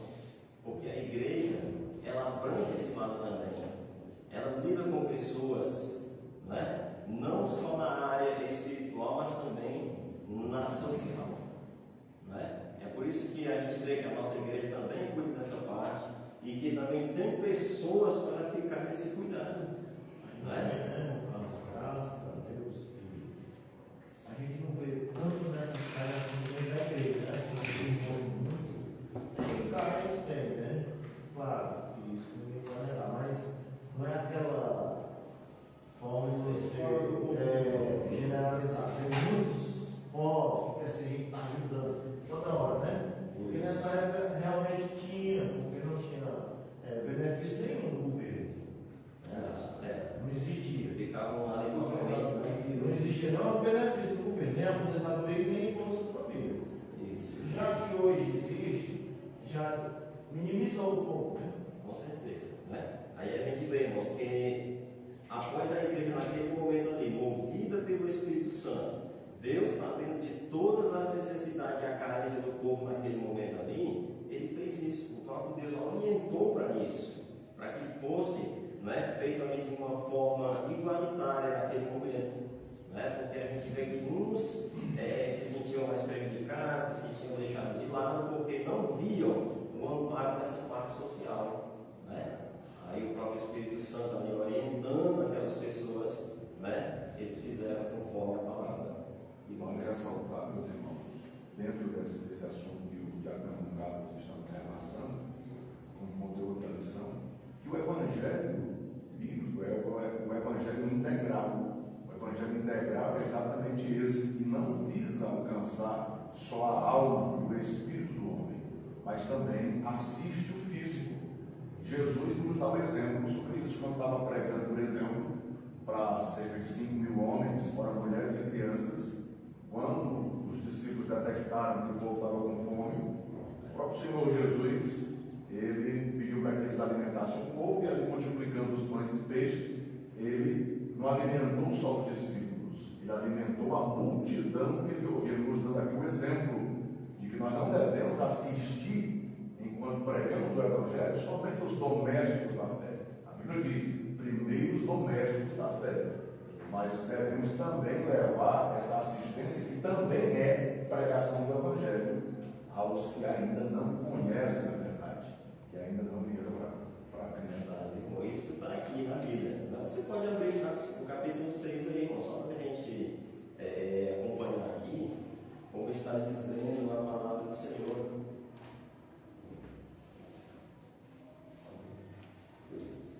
Algum irmão que abriu, leia, viu? No capítulo 6. No versículo 1? Isso, primeiro. Ora, naqueles dias, crescendo o número dos discípulos, houve uma murmuração dos gregos contra os hebreus, porque as suas viúvas eram desprezadas no ministério cotidiano. Leia aí, irmão 2. E os 12, convocando a multidão dos discípulos, disseram: não é razoável que nós deixamos a palavra de Deus e seguimos as mesas. Olha aí, mas por isso que eles escolheram os 7 varões ali, né? Com todas as características, homens tementes a Deus, cheio do Espírito Santo, para cuidar dessa parte social também aí, que é algo mais do que necessário na igreja do Senhor, né? E foi por isso também que depois a Bíblia vai dizer que eles caíram na graça do povo, né? E assim muitas pessoas começaram a se juntar ali e entregar a vida a Jesus, porque viam uma igreja que não cuidava somente da parte espiritual, mas também da social do povo, né? E a gente vê que isso é mais do que importante, é muito necessário, porque o que adianta? Um irmão está passando necessidade, passando dificuldade mesmo ali, sem ter o que comer com a sua família, aí fala da sua necessidade para o irmão vai lá, chega na casa dele, ora e fala em línguas e tudo, e diz: irmão, Deus abençoe. E aí? Agora, a fome vai continuando, né? Recentemente, o irmão da festa lá na Chapadinha, a igreja recolheu uma oferta, porque sempre tem isso. Tá certo, isso está correto. Diga, irmão Jorge. Eu precisei daqui, né? Porque eu ouço a família esse benefício do governo, para quem tem muitos filhos e crianças, não é muita coisa não. Mas eu vou trabalhar, fazer alguma coisa, mas eu vou dizer, quando eu trabalho com os irmãos, o dono da palavra para mim, o dono. A igreja do pastor Gilberto lá, ela vem aqui e dá não sei quantas cestas, porque a contribuição da igreja vai contribuir para poder ajudar as pessoas que precisam, né? Isso que era a bolsa que ninguém carregava, esse cesto que a igreja dava, pela contribuição dos irmãos. Então, a nossa contribuição é muito importante, né? Para que possa acontecer essa obra social, né? Com certeza, meu irmão. E isso cai na graça do povo, né? O povo vê, rapaz, aquela igreja ali, realmente tem pessoas que amam o Senhor. E ela continua fazendo a obra social. Tem pessoas que são crentes de verdade, né? Que amam a Deus, porque eles vêem também as obras. Eu sempre levar meu carro cheio de cesta básica, as furninhas, como cano, vários espinhos, martilândia, descoberta, esses varões pobres, vai no estádio. Claro, a gente hoje não está fazendo mais como fazia antes, porque, sabe, a gente comentou aqui que tem algumas, os irmãos estão tão necessitados assim, mas na hora que surge uma necessidade, a igreja está chegando. Quando chega um irmão comunicando a necessidade, como diz a Bíblia, de comunicar a nossa necessidade, chega um ponto que o irmão vai e fala com a igreja.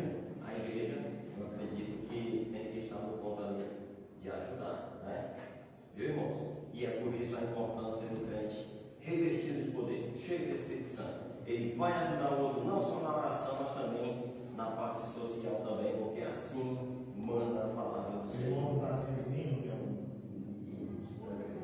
eu sempre ir lá nas Forninhas, o meu carro cheio de panos, para dar para os irmãos lá nas Forninhas.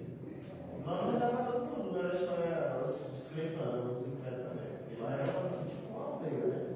Isso Já hoje foi mais civilizado, melhorou bastante. Mas na época, uns 30 anos atrás, 20 anos atrás, era como se fosse uma aldeia mesmo. Uma aldeia que não tinha. Eu estou lá trabalhando com você. Não, tem muita gente passando. Melhorou um pouco, né, irmão? Já para finalizar aqui, viu? O irmão quer falar alguma coisa? Não. Já para finalizar só, irmão. A ciência comprova, irmão, viu? Como diz a Bíblia, mais bem-aventurado é dar do que receber. A ciência comprova que a pessoa fica mais feliz, mais contente quando você ajuda as pessoas do que quando você recebe. Viu? E principalmente quem tem o Espírito Santo na sua vida, quem tem Deus na vida, ele vai se alegrar muito mais em poder dar do que receber. Porque quando você está dando, irmão, também é porque você tem para ajudar. Mas quando você está precisando, é porque o negócio está. É melhor dar do que receber. Do que receber. Como diz a Bíblia. E a ciência comprova isso. Amém? Porque Deus vem abençoar os irmãos. Os nossos professores aí, eles estão dando um alimento aqui espiritual para nós, né? Então nós estamos aqui saciando com muita alegria. Não estamos enchendo a barriga, não, mas estamos fortalecendo.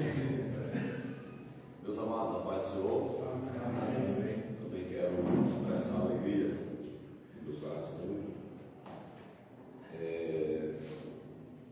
em poder também compartilhar esse alimento, né, que o irmão está falando aqui, não para o corpo, mas para o espírito, que de uma certa forma também atinge o corpo, né, que a gente anda também moldado pela palavra e as coisas se encaixam também. Quero louvar a Deus pela vida de cada um dos meus amados irmãos. Estamos de fato sentindo a falta de alguns outros, mas aqui também a sala é grande, e aí a gente está acostumado com a sala pequena e quando dá assim um grupo médio já fica mais compactado. Então eu senti um pouco da forma como eu disse também. Mas Deus abençoe os irmãos, em nome de Jesus. A aula é muito boa, irmãos, muito boa, muito maravilhosa. Estudamos a unção, o avivamento na vida do próprio Jesus na aula passada, e agora esse avivamento na vida da igreja, que se destaca de duas premissas. Né? Primeiro, essa questão do envolvimento com o Espírito Santo para a autoridade espiritual de você fazer a obra, e também nas ações, nas práticas, né? Porque o Evangelho de Cristo, como o Daniel citou agora há pouco, é um Evangelho completo, né? Ele atinge corpo, alma e espírito. Então, esse avivamento, quando está envolvendo a igreja, ele atinge o corpo, a alma e o espírito das pessoas que dão fé na palavra de Deus. E eu vou entrar no terceiro ponto sobre o ministério ungido para os dias atuais, né? E ele vai tratar aqui também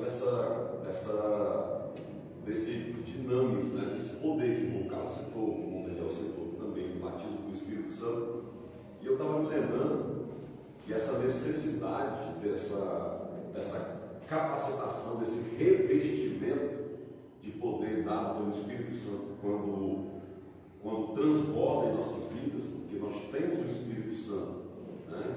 Eu costumo dizer lá no Mato Grosso que quando você aceita Jesus, o Espírito Santo ele enche você, um copo esse daqui cheio, ele enche você.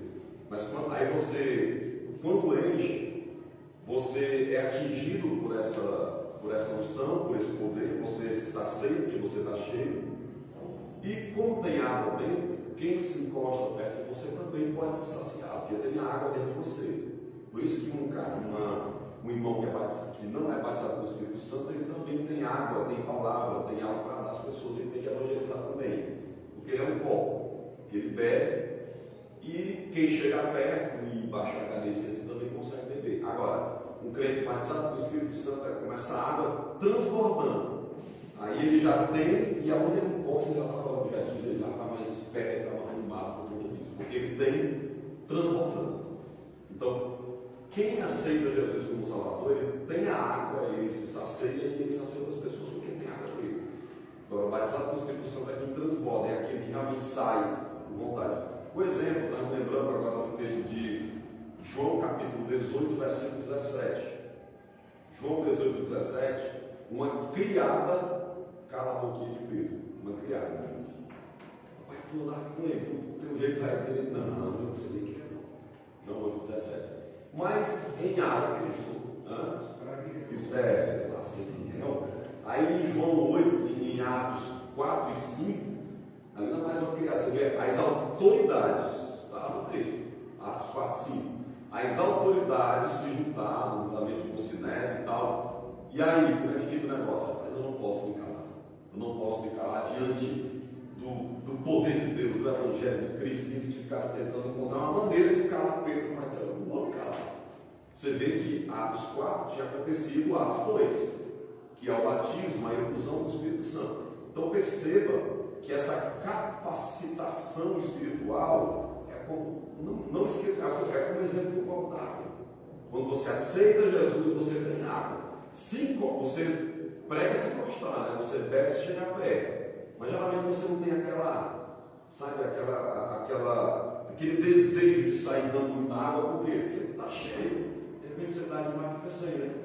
Mas aí quando você é batizado com o Espírito Santo, não, é como um copo transportando, tem água, você é aquele tipo de crente, é como Pedro, né?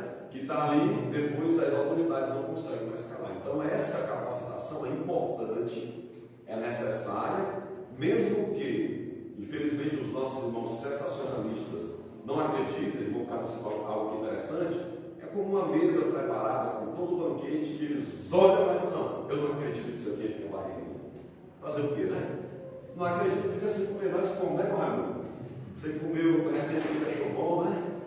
Essa glória do céu é maravilhoso, irmão. Então isso é importante. Então, os irmãos são batizados com o Espírito Santo, saibam que a mesa está posta, você não é sensacionalista, creia, busque e deseje. Agora, não coloque esse desejo com intenções humanas.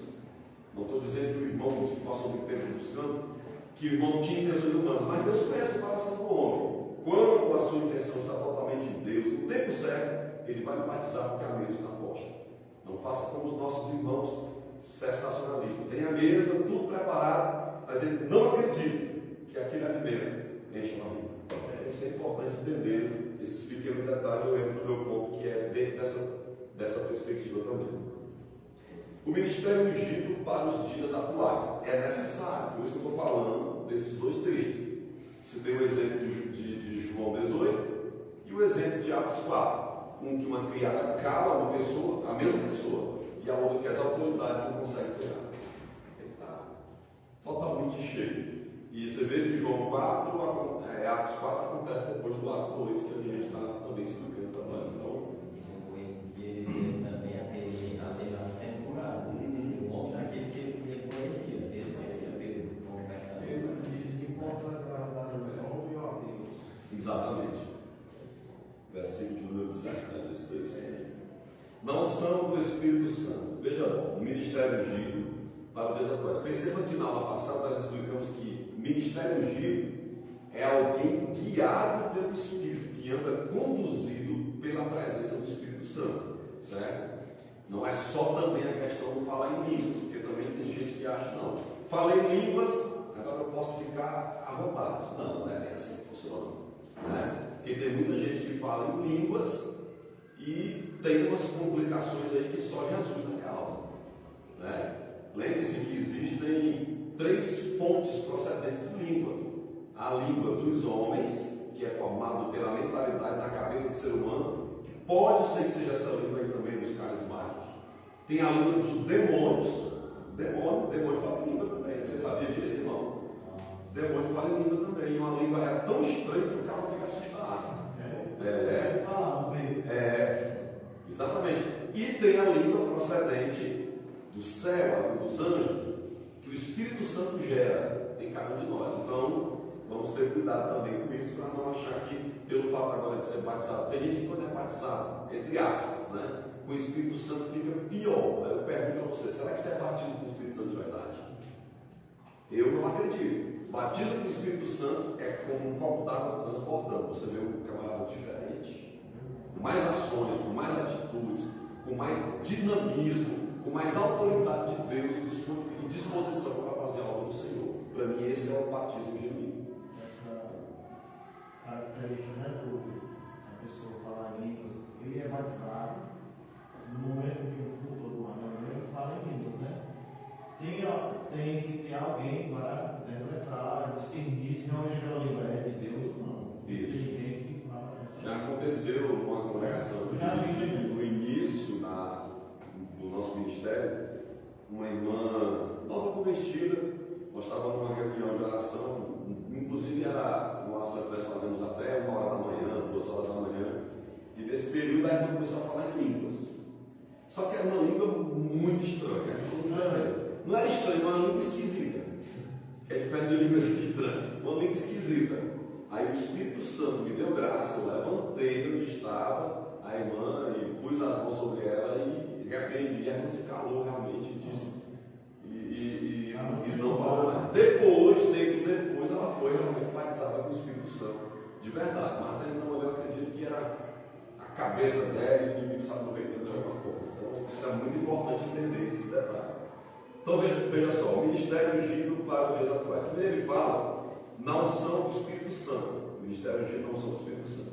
A pregação cristã deve ser acompanhada de poder, sinais e milagres. A pregação, eu vou repetir, eu queria que o irmão abrisse a Bíblia aí em Marcos, capítulo 16, versículo 17 e 18. Aí eu leio e o irmão lê em seguida, tá bom? A pregação cristã deve ser acompanhada de poder, sinais e milagres. Pergunta: por que precisa ser acompanhado de poder, sinais e milagres? Porque é a ordem de Jesus. Porque foi Jesus que nos deu capacidade para isso. Você está dominando? Pois ela sua Bíblia em Marcos 16, 17 e 18 versículos. Leia aí, irmão Márcio. Esses sinais seguirão os que crerem. Em meu nome. Só um minutinho, irmão Márcio. Ele está falando. Estes sinais seguirão aos que crerem. Aí vai dizer: que sinais são esses? Leia aí, irmão Márcio. Em meu nome expulsarão demônios, falarão novas línguas, pegarão as serpentes, se beberem alguma coisa mortífera, não lhes fará dano algum, e porão as mãos sobre os enfermos e os curarão. Olha só, quem está dizendo isso daqui? É Jesus. Ele está dando capacidade, poder à igreja, para que em nome dele você coloque a mão sobre os enfermos e ele seja curado. Não é só colocar a gente só coloca a mão nos enfermos, mas não é curado. Coloque a mão nos enfermos e seja curado. Expulse demônios, certo? Fale também em novas línguas. Então, são autoridades, são ordem que o Senhor está deixando para nós, dizendo: olha, vocês falam isso, em meu nome, tudo isso é possível. Então, esse evangelho de unção, de poder, é um evangelho direcionado pelo Senhor para cada um de nós que servimos a Deus. Poder, sinais e milagres. Esses sinais poderão ser manifestos por meio de salvação de vidas para Jesus. Irmão, olha, escute só. Um dos maiores sinais dentro de uma capacitação espiritual de uma igreja, de que realmente ela está fazendo a obra de Deus, são pessoas sendo transformadas pelo poder da palavra que a igreja está pregando em nome de Jesus. Não existe também milagre maior do que uma pessoa ser transformada. Você vê um paralítico andar, realmente a gente fica assim impactado, não é verdade?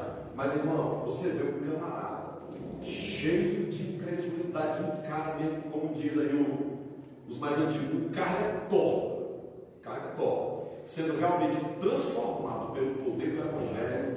Isso é o maior milagre que pode acontecer na vida de um ser humano, né? Porque tem muita gente que está lá no mundão, é tão complicada essa transformação, que era uma carga torta, vem para a igreja e continua a carga torta. Enganava lá, engana aqui também. Às vezes roubava lá, às vezes pode roubar aqui também. Não, pode acontecer. Às vezes o cara mentia lá e mente aqui também. Não foi transformado, porque não é algo simples, não é algo fácil. Porque só quem faz isso na vida do homem é o Espírito Santo. Um escritor chamado Augusto Cury, ele diz que ninguém tem capacidade de mudar ninguém, temos a capacidade de piorar as pessoas. Quanto mais eu cobro uma pessoa, eu cobro aquela pessoa, mais ele piora.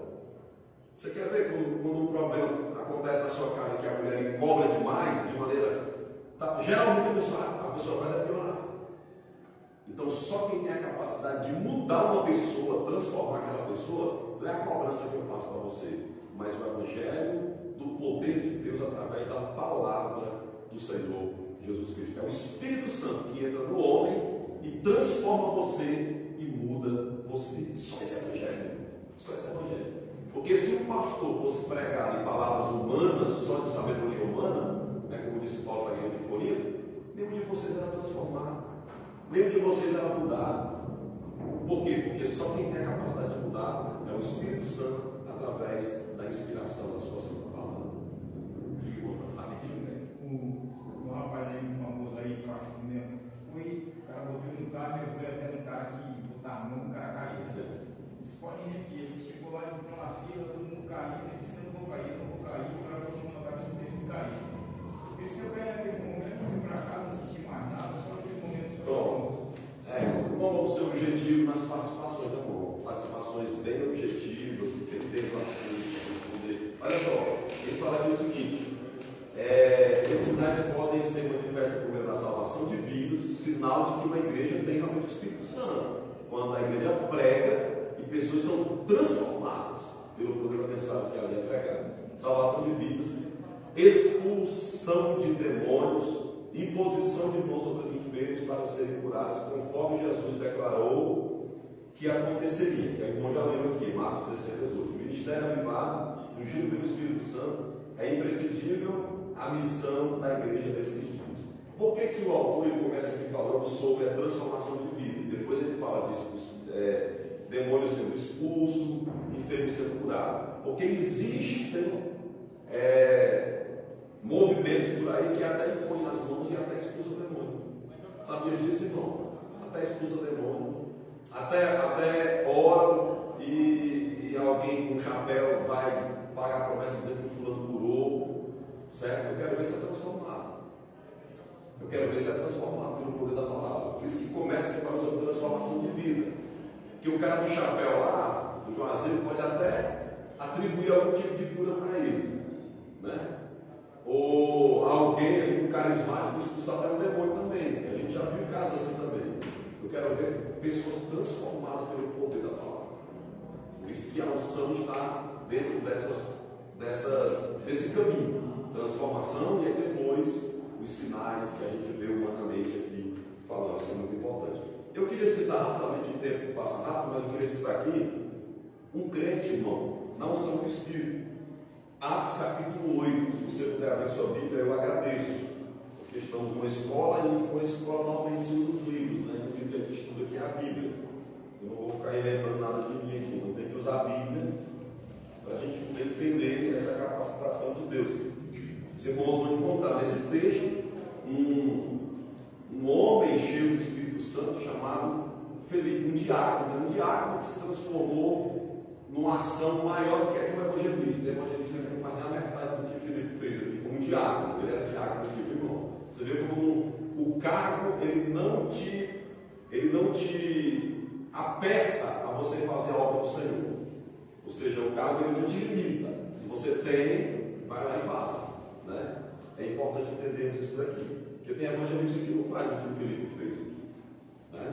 Então veja aqui, Atos capítulo de número 8. Sabe, depois daquela perseguição da igreja, né, o povo se espalhou, isso já vindo pela direção de Deus. E Filipe, o diácono, que eu chamo de diácono evangelista, ele foi parar em Samaria. Quando ele chega naquela região, ele começa, cheio do Espírito Santo, a ter essas atitudes aqui. Vamos lá, Atos capítulo 8, versículo, a partir do 4, quem pode ler? Gentileza. Me ajude aí. Versículo 4. Mas os que andavam dispersos iam por toda parte, anunciando a palavra. Anunciava o que? A palavra. Continue comigo. E descendo Filipe à cidade de Samaria, lhes pregava a Cristo. O Filipe desceu para Samaria pregando, não ele, mas pregando a Cristo. Continue comigo. E as multidões unanimemente prestavam atenção ao que Filipe dizia. Glória a Deus.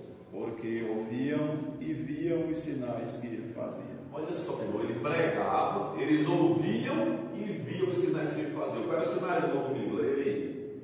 Pois que os espíritos imundos saíam de muitos que os tinham, clamando em alta voz, e muitos paralíticos e coxos eram curados. Leia 8 para finalizar. E havia grande alegria naquela cidade. Você pode dar um glória a Jesus por conta de isso é o poder do Evangelho. Em Samaria, estava além de Jerusalém. O camarada chega em Samaria, irmão Raimundinho, e quando ele começa a pregar, o povo se alegra, o povo sente a presença. E além de sentir essa presença, olha o que acontece: os demônios vão embora, gritando apavorado, os aleijados, os enfermos são curados.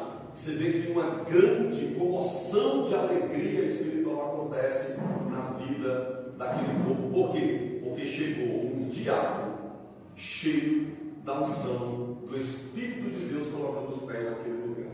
Isso aqui, meu irmão, é algo maravilhoso, é algo empolgante para cada um de nós que amamos as Escrituras. Saber que essa unção nos capacita para fazer algo como o Felipe fez aqui de maneira maravilhosa, em nome de Jesus. E aí você vai ver mais na frente que Pedro vem, e aí o povo é batizado com o Espírito Santo, e é uma coisa tremenda dentro desse contexto. Por quê?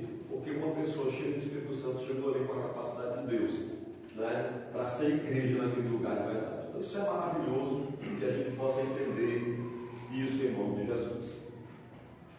Autenticado por Deus. Olha, irmão, autenticado é confirmado. Toda igreja, todo avivamento na vida da igreja, ela tem que ter a confirmação de Deus. Porque tem igrejas, irmãos, como volta de setor muito bem, bom Carlos aqui entrou no ponto. Por exemplo, eu cito mais uma vez, mais redundante, como os carismáticos. Vão lá, ensinam você a falar em língua, ensinam um bocado de coisa, orar e tal, mas a pergunta é: são autenticados por Deus? Tem o carinho de Deus, tem o aval de Deus dizendo: olha, vamos lá, porque eu sou com você. Sabe que tem? Sabe por que eu digo que não tem? Porque é o contexto que eu estou explicando. Porque quem tem o aval de Deus, ele vê resultado de transformação na vida de quem recebe essa palavra, né? Então, isso aí você não vê. Você vê o cara fazendo, imitando a gente, mas não sendo transformado como a gente foi. Fica lá. Trazendo aqui a autenticação, né?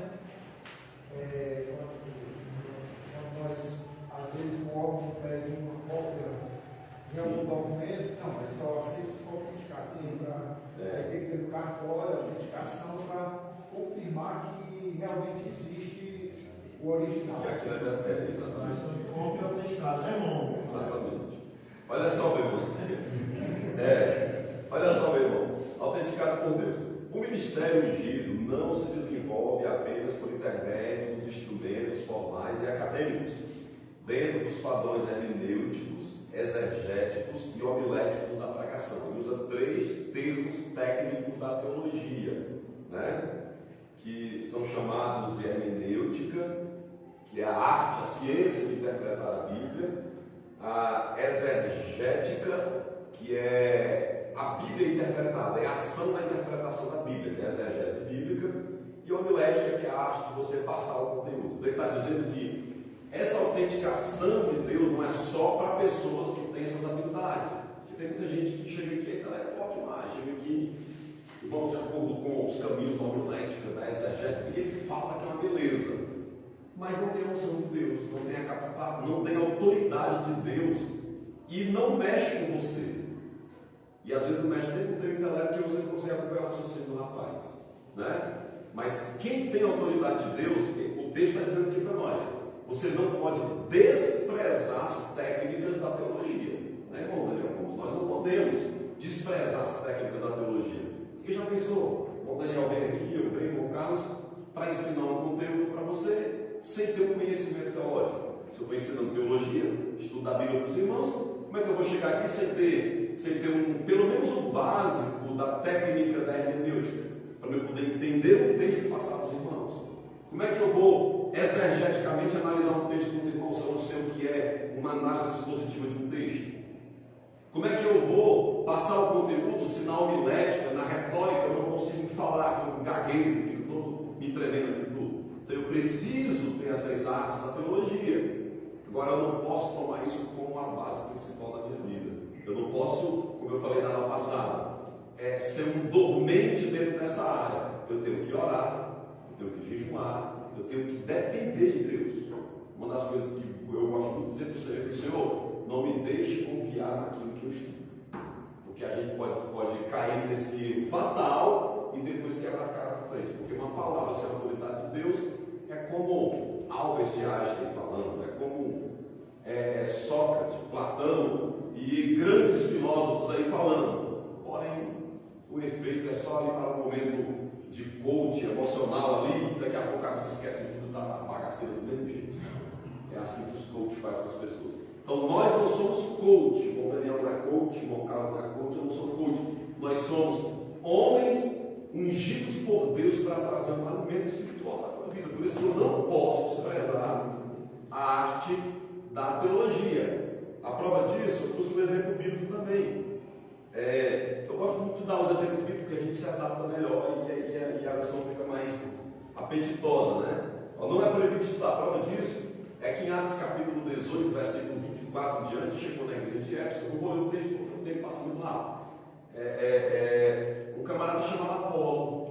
Se você ler o texto, você vai ver. Chegou lá e o camarada era intelectual, formado nos colégios acadêmicos de Alexandria, né? Uma das maiores salas de conhecimentos daquela época, da sua época. Então Apolo chegava lá com muito intelecto, com muita capacidade intelectual, e Paulo nunca criticou Apolo, porque Apolo tinha essa capacidade intelectual. Aí de repente um casal, Priscila, né, e Água chama ele no canto e falou: rapaz, é o seguinte, olha, tu fala muito bonito, cara, tem uma retórica muito bonita, você é um camarada inteligente. Agora, Jesus que você está pregando tem esse detalhezinho que aí ele fala do Espírito Santo para ele e começa a citar esses detalhes que ele não conhecia, e aí então ele é tomado por essa glória de maneira mais intensa. Mas Paulo, quando chega lá na cidade, né, que entra no capítulo de número 19, você vê que Paulo pergunta sobre o Espírito Santo na igreja, o povo não sabe, porque está sendo ensinado somente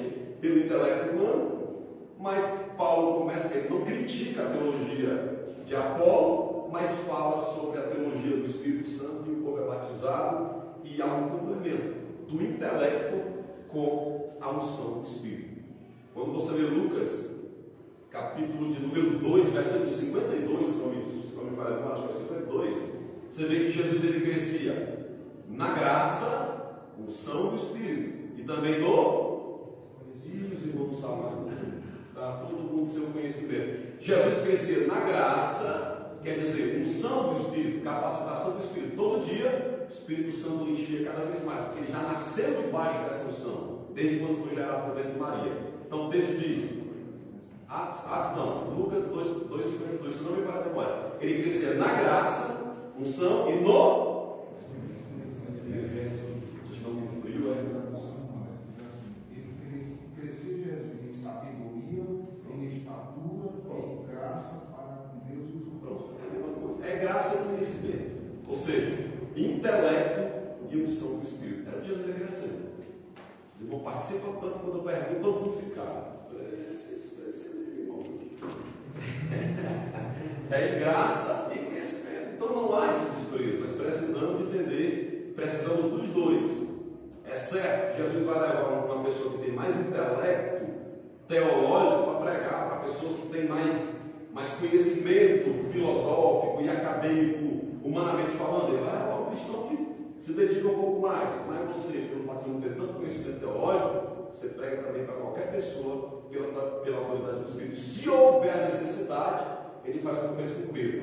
Pedro era um pescador, mas estava no Sinédrio, falando de Jesus. E ele disse: não fique preocupado, porque você abre a sua boca, eu vou colocar as palavras na sua boca. Ele disse para Pedro, né? Então isso é interessante entendermos, para que a gente venha estudar a Bíblia e ser aluno da escola bíblica. Tá bom?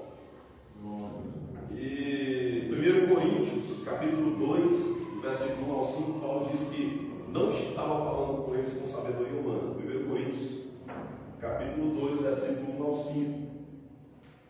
Se alguém quiser ler, achou aí. 1 Coríntios 2, 1 ao 5. Vamos ler a Bíblia, né, irmão? der a dica, você vai vir para a escola errada.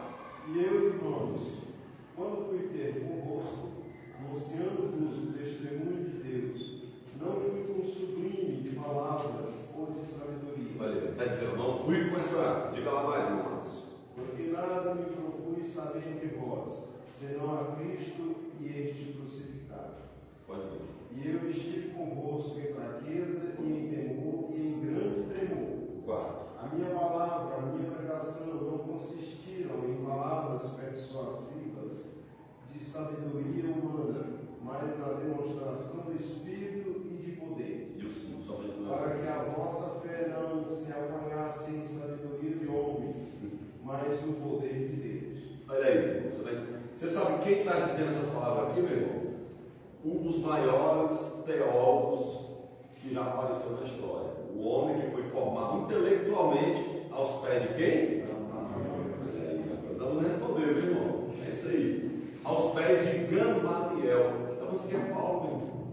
Eu não preciso chegar para vocês, ter que mostrar, porque basta falar de Jesus, o crucificado, ele vai tocar no seu coração. Então, você tem que ter a sabedoria, mas tem que ter a graça para passar, para não vir só com palavras de conhecimento humano, senão você não tem resultado. Muito bem. Irmãos, por gentileza, eu parei um pouquinho.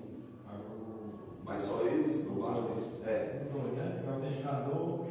Isso, mas eu já li aqui. Pronto. Todos esses instrumentos são importantes, né, que a gente já falou, que é o conhecimento bíblico, o conhecimento acadêmico, para o aprimoramento do obreiro.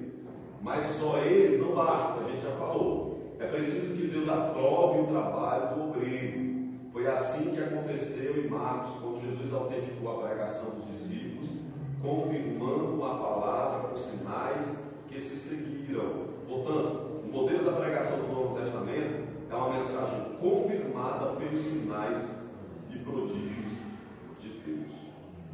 Quando Pedro adentrava a porta formosa, né, a grande porta do templo, quando ele chegou lá para o paralítico que estava pedindo uma oferta, ele não disse, nome da hermenêutica da exegética, levanta ele. Não, ele não falou isso. Não ia resolver nada.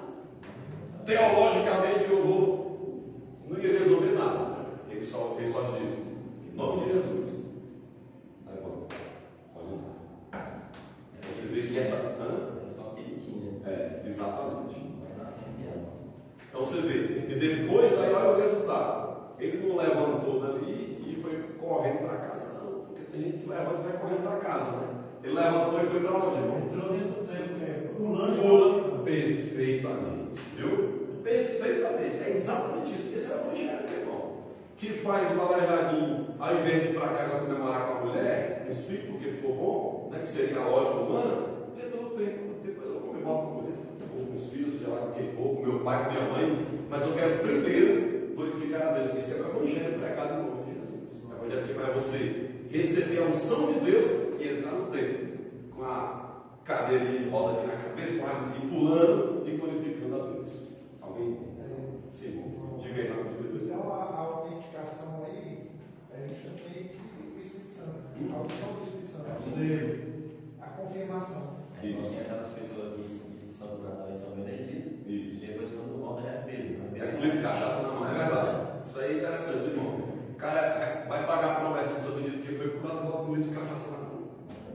Bem, você acha que você tem a autentificação de Deus? Não tem, meu irmão. O camarada que é curado por Jesus, que é transformado pelo poder, ele recebe a cura em nome de Jesus, bota a cadeira de roda na cabeça, né? Bota a canta e entra no tempo agora fica. Deus está aqui, ó, Jesus me curou.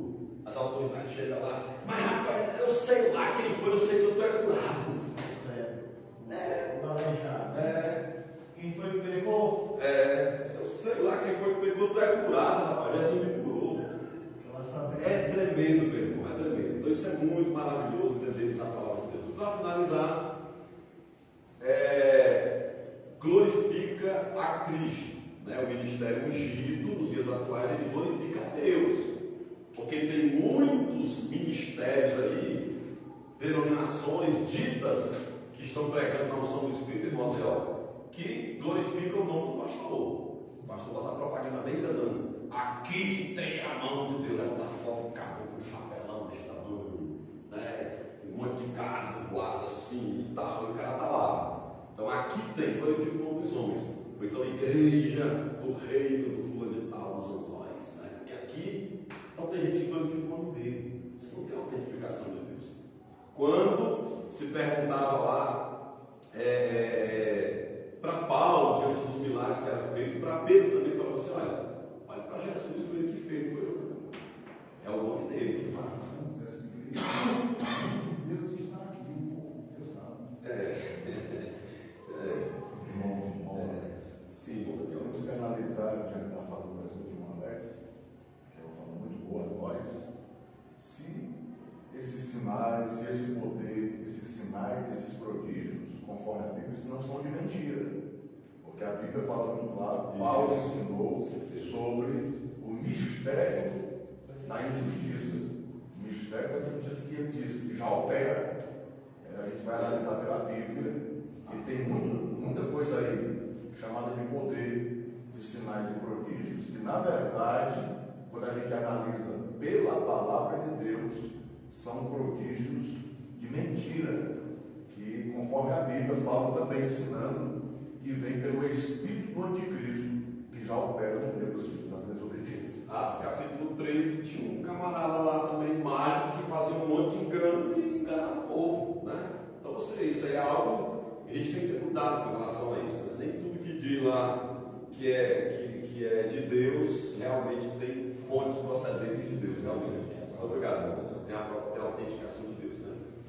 Então, os sinais glorificam a Deus. Você vê que esses tipos de sinais que você vê aí, geralmente glorificam os homens.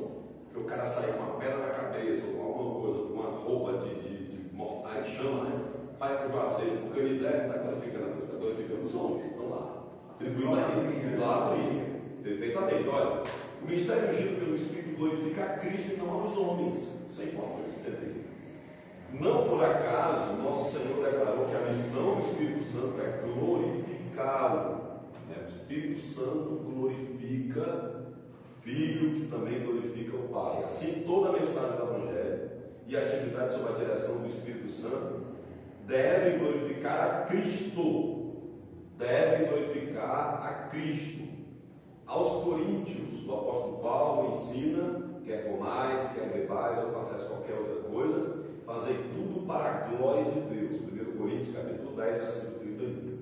Deus em Cristo é que deve ser glorificado a partir de nossa instrumentalidade na obra do Senhor. Então a gente precisa ter muito cuidado, porque tem muitas operações de sinais, uma volta aí, né? Tem muitos carismas por aí, que realmente o objetivo não é glorificar a Deus, mas é glorificar a denominação que está ali sendo, é glorificar as imagens, é glorificar, atribuir aquilo. Você vê, irmão, que é um negócio tão fajuto, que normalmente quando se há um sinal que se atribui a um determinado santo, o cara nem fala em Jesus. Ele olha só para o santo lá e tudo e faz o que for preciso para poder pagar a dita promessa daquele fulano de tal. Cadê a glorificação a Deus? Se não glorificar a Deus, não é autenticado por Deus. Sim, bom. Esse engano, né? Que tem muitas igrejas, né?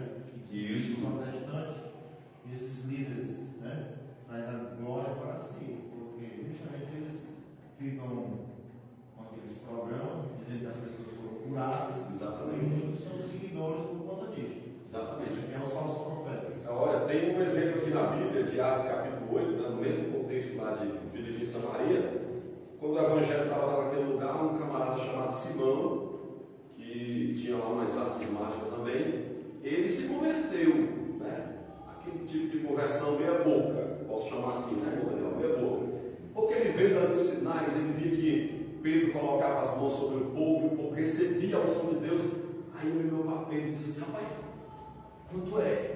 Quanto é, irmão? Assim, essa unção aí vai passar para mim, quanto é? Está no texto bíblico, ele pergunta quanto era. Foi, queria comprar. Você pode ler a Bíblia, vai tu. Queria comprar, perguntou quanto era. Você acha que um tipo de camarada desse daqui, que está querendo comprar a unção de Pedro, ele queria essa unção para quê? Será que era para glorificar a Deus? Com certeza não. Exatamente. É aí onde entra. Tem muitas igrejas hoje que vêm até o público compra a unção, mas não é com dinheiro, é com você reconhece dele. Uma é verdade, irmão. Compra, entre aspas, né, porque não se vê, compra a unção de ser reconhecido, paga com ser reconhecido, com pilantragem, paga com artigo 171, e aí vai só enganando as pessoas. Olha, eu tenho unção, pode vir para cá que aqui tem unção. E ele, entre aspas, compra essa unção na picaretagem mesmo, no golpe, na malandragem, e vai levando muita gente. Por quê? Porque tem muita gente também ganancioso, que entra em muitos brechós que são igrejas por aí, só com intenção de também se usufruírem da bênção que o golpista está vivendo para oferecer para ele. Então, irmão, esse Simonzinho aqui é a unção que está na vida de muita gente por aí. E naquele dia ele vai dizer, mas eu preguei no seu nome, Mateus capítulo 7. Eu preguei no teu nome, se você demônio, cara, eu não conheço você não sei quem é você, Avatar. Diga, irmão. Sempre existiu, né? As pessoas sempre em busca de cura e de bênção, né? Isso. No dia já existia isso, né? Muitas daquelas outras já ganhavam porque tinha comida, né? A gente tem um ditado, é meio pesado. As curas, né? É meio pesado, mas é importante falar também. Só existem os traficantes porque tem os viciados, drogados. Então só vai existir esse tipo de picareta porque tem os drogados de ser humano que consomem esse tipo de droga. Droga para a sua vida, porque também isso é importante. Sempre vai ter um traficante lá, um traficante da unção lá, porque vai ter os drogados que só vão atrás de blá blá blá e de cura do espírito e de um bocado de coisa. Então é importante entender isso aqui. Coitado do enganado. Exatamente, né? Mas estão bastante enganados, mas às vezes ouve o evangelho e não quer um evangelho que tem Bíblia, quer um evangelho que tem misticismo, quer rosa, quer sal, quer um bocado de coisa. Infelizmente ele corrompe da Vai todo mundo. Vocês participam, né? Diga lá. Eles corrompem a mente da pessoa que quando você vai falar de Cristo, a pessoa já associa isso. ao evangelho que você está pregando, aquele camarada está lá em cima. É ladrão. Já que essa generalidade. Mas o negócio é tão de tudo irmão. Os caras vão comprar televisão, dar testemunho. Qual foi a maior bênção da sua vida? Rapaz, a minha empresa estava falida, com R$1 milhão de dívida, agora eu estou com 2 milhões e um carro, né? A maior bênção da vida dele é essa. Comprar televisão disso aí, é caminho lá atrás. Diga uma vez. Esses falsos profetas, né? Eles são tipo um predador, porque tem as presas, né? Perfeitamente. Viu? Então, aqui, irmão, olha, com essa minha fala aqui no final, eu dei um exemplo desse Simão aqui, porque a unção desse Simão aqui, que foi negado por Pedro, jamais, alguém se consegue uma unção dessa forma, é a unção que muita gente hoje tem dentro desse ministério, unção comprada, mas não por dinheiro, pilantragem mesmo. Ele paga essa unção na vagabundagem, na pilantragem, ele enganando os outros, enganando por aí, abre uma igreja e vem, e aí tem gente realmente que gosta de se beneficiar dessas coisas, que é o evangelho mais fácil, mais simples, mas não é o evangelho autenticado pela presença do Espírito Santo. Aí corre para lá, o picareta se está bem demais. Aí o negócio tem esse costume, né, igreja católica, que vem das indulgências, né? E aí os falsos profetas querem militar. Irmãos, e aqui a gente encerra. Vamos só ler aqui a conclusão. A igreja apostólica nasceu sob o avivamento do Pentecostes, debaixo do glorioso batismo do Espírito Santo. Ao longo da sua história, aprendemos que a razão de seu êxito não foi o conhecimento humano de seus pregadores mesmo se congregados. Essa não foi a base do crescimento da igreja. Mas o que fez toda a diferença no ministério da igreja apostólica foi a unção do Espírito sobre essa igreja. Não podemos deixar a chama apagar. 1 Tessalonicenses, que é um versículo que eu estou citando. 1 Tessalonicenses 5,19. Não extingueis o Espírito, não apagueis o Espírito.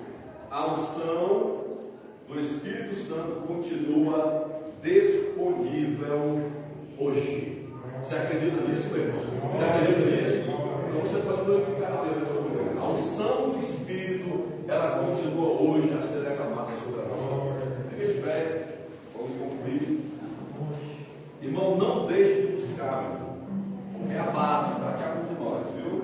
A igreja primitiva não cresceu sobre as colunas basilares da teologia sistemática que temos hoje, não.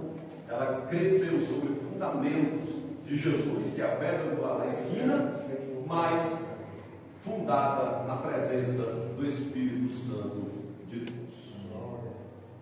Título da lição: Um avivamento na vida da igreja. Texto áureo: E todos foram cheios do Espírito Santo e começaram a falar em outras línguas, conforme o Espírito Santo pedia que falasse.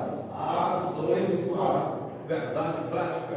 Ao longo dos anos, a igreja experimenta o mesmo batismo do Espírito Santo e da autoridade dos dons espirituais. Ô Márcio, olha para o lado. Senhor, nosso Deus, nosso Pai Celestial. Deus, glorificamos ao Por Deus. esses povos que repassaram. Ô Jesus, que coisa boa para nós sentarmos na nossa palavra, meu Deus. Senhor, tenha misericórdia. Ô Jesus amado, Continua nos ajudando, Deus, ensinando, Deus, abençoando cada um, ó Pai. Nós choramos e te agradecemos por tudo, em nome de Jesus. amém. Deus abençoe a todos, meus amados irmãos. Vamos viver.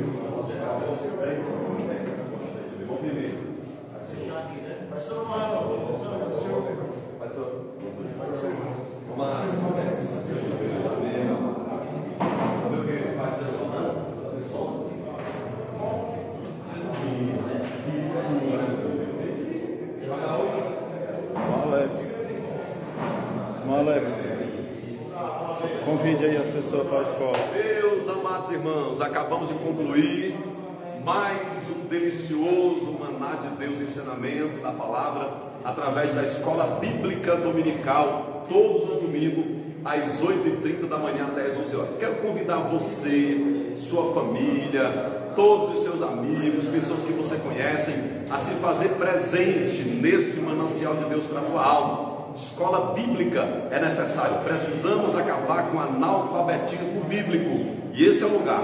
Vem, Assembleia de Deus, Templo Central, aguardamos por você.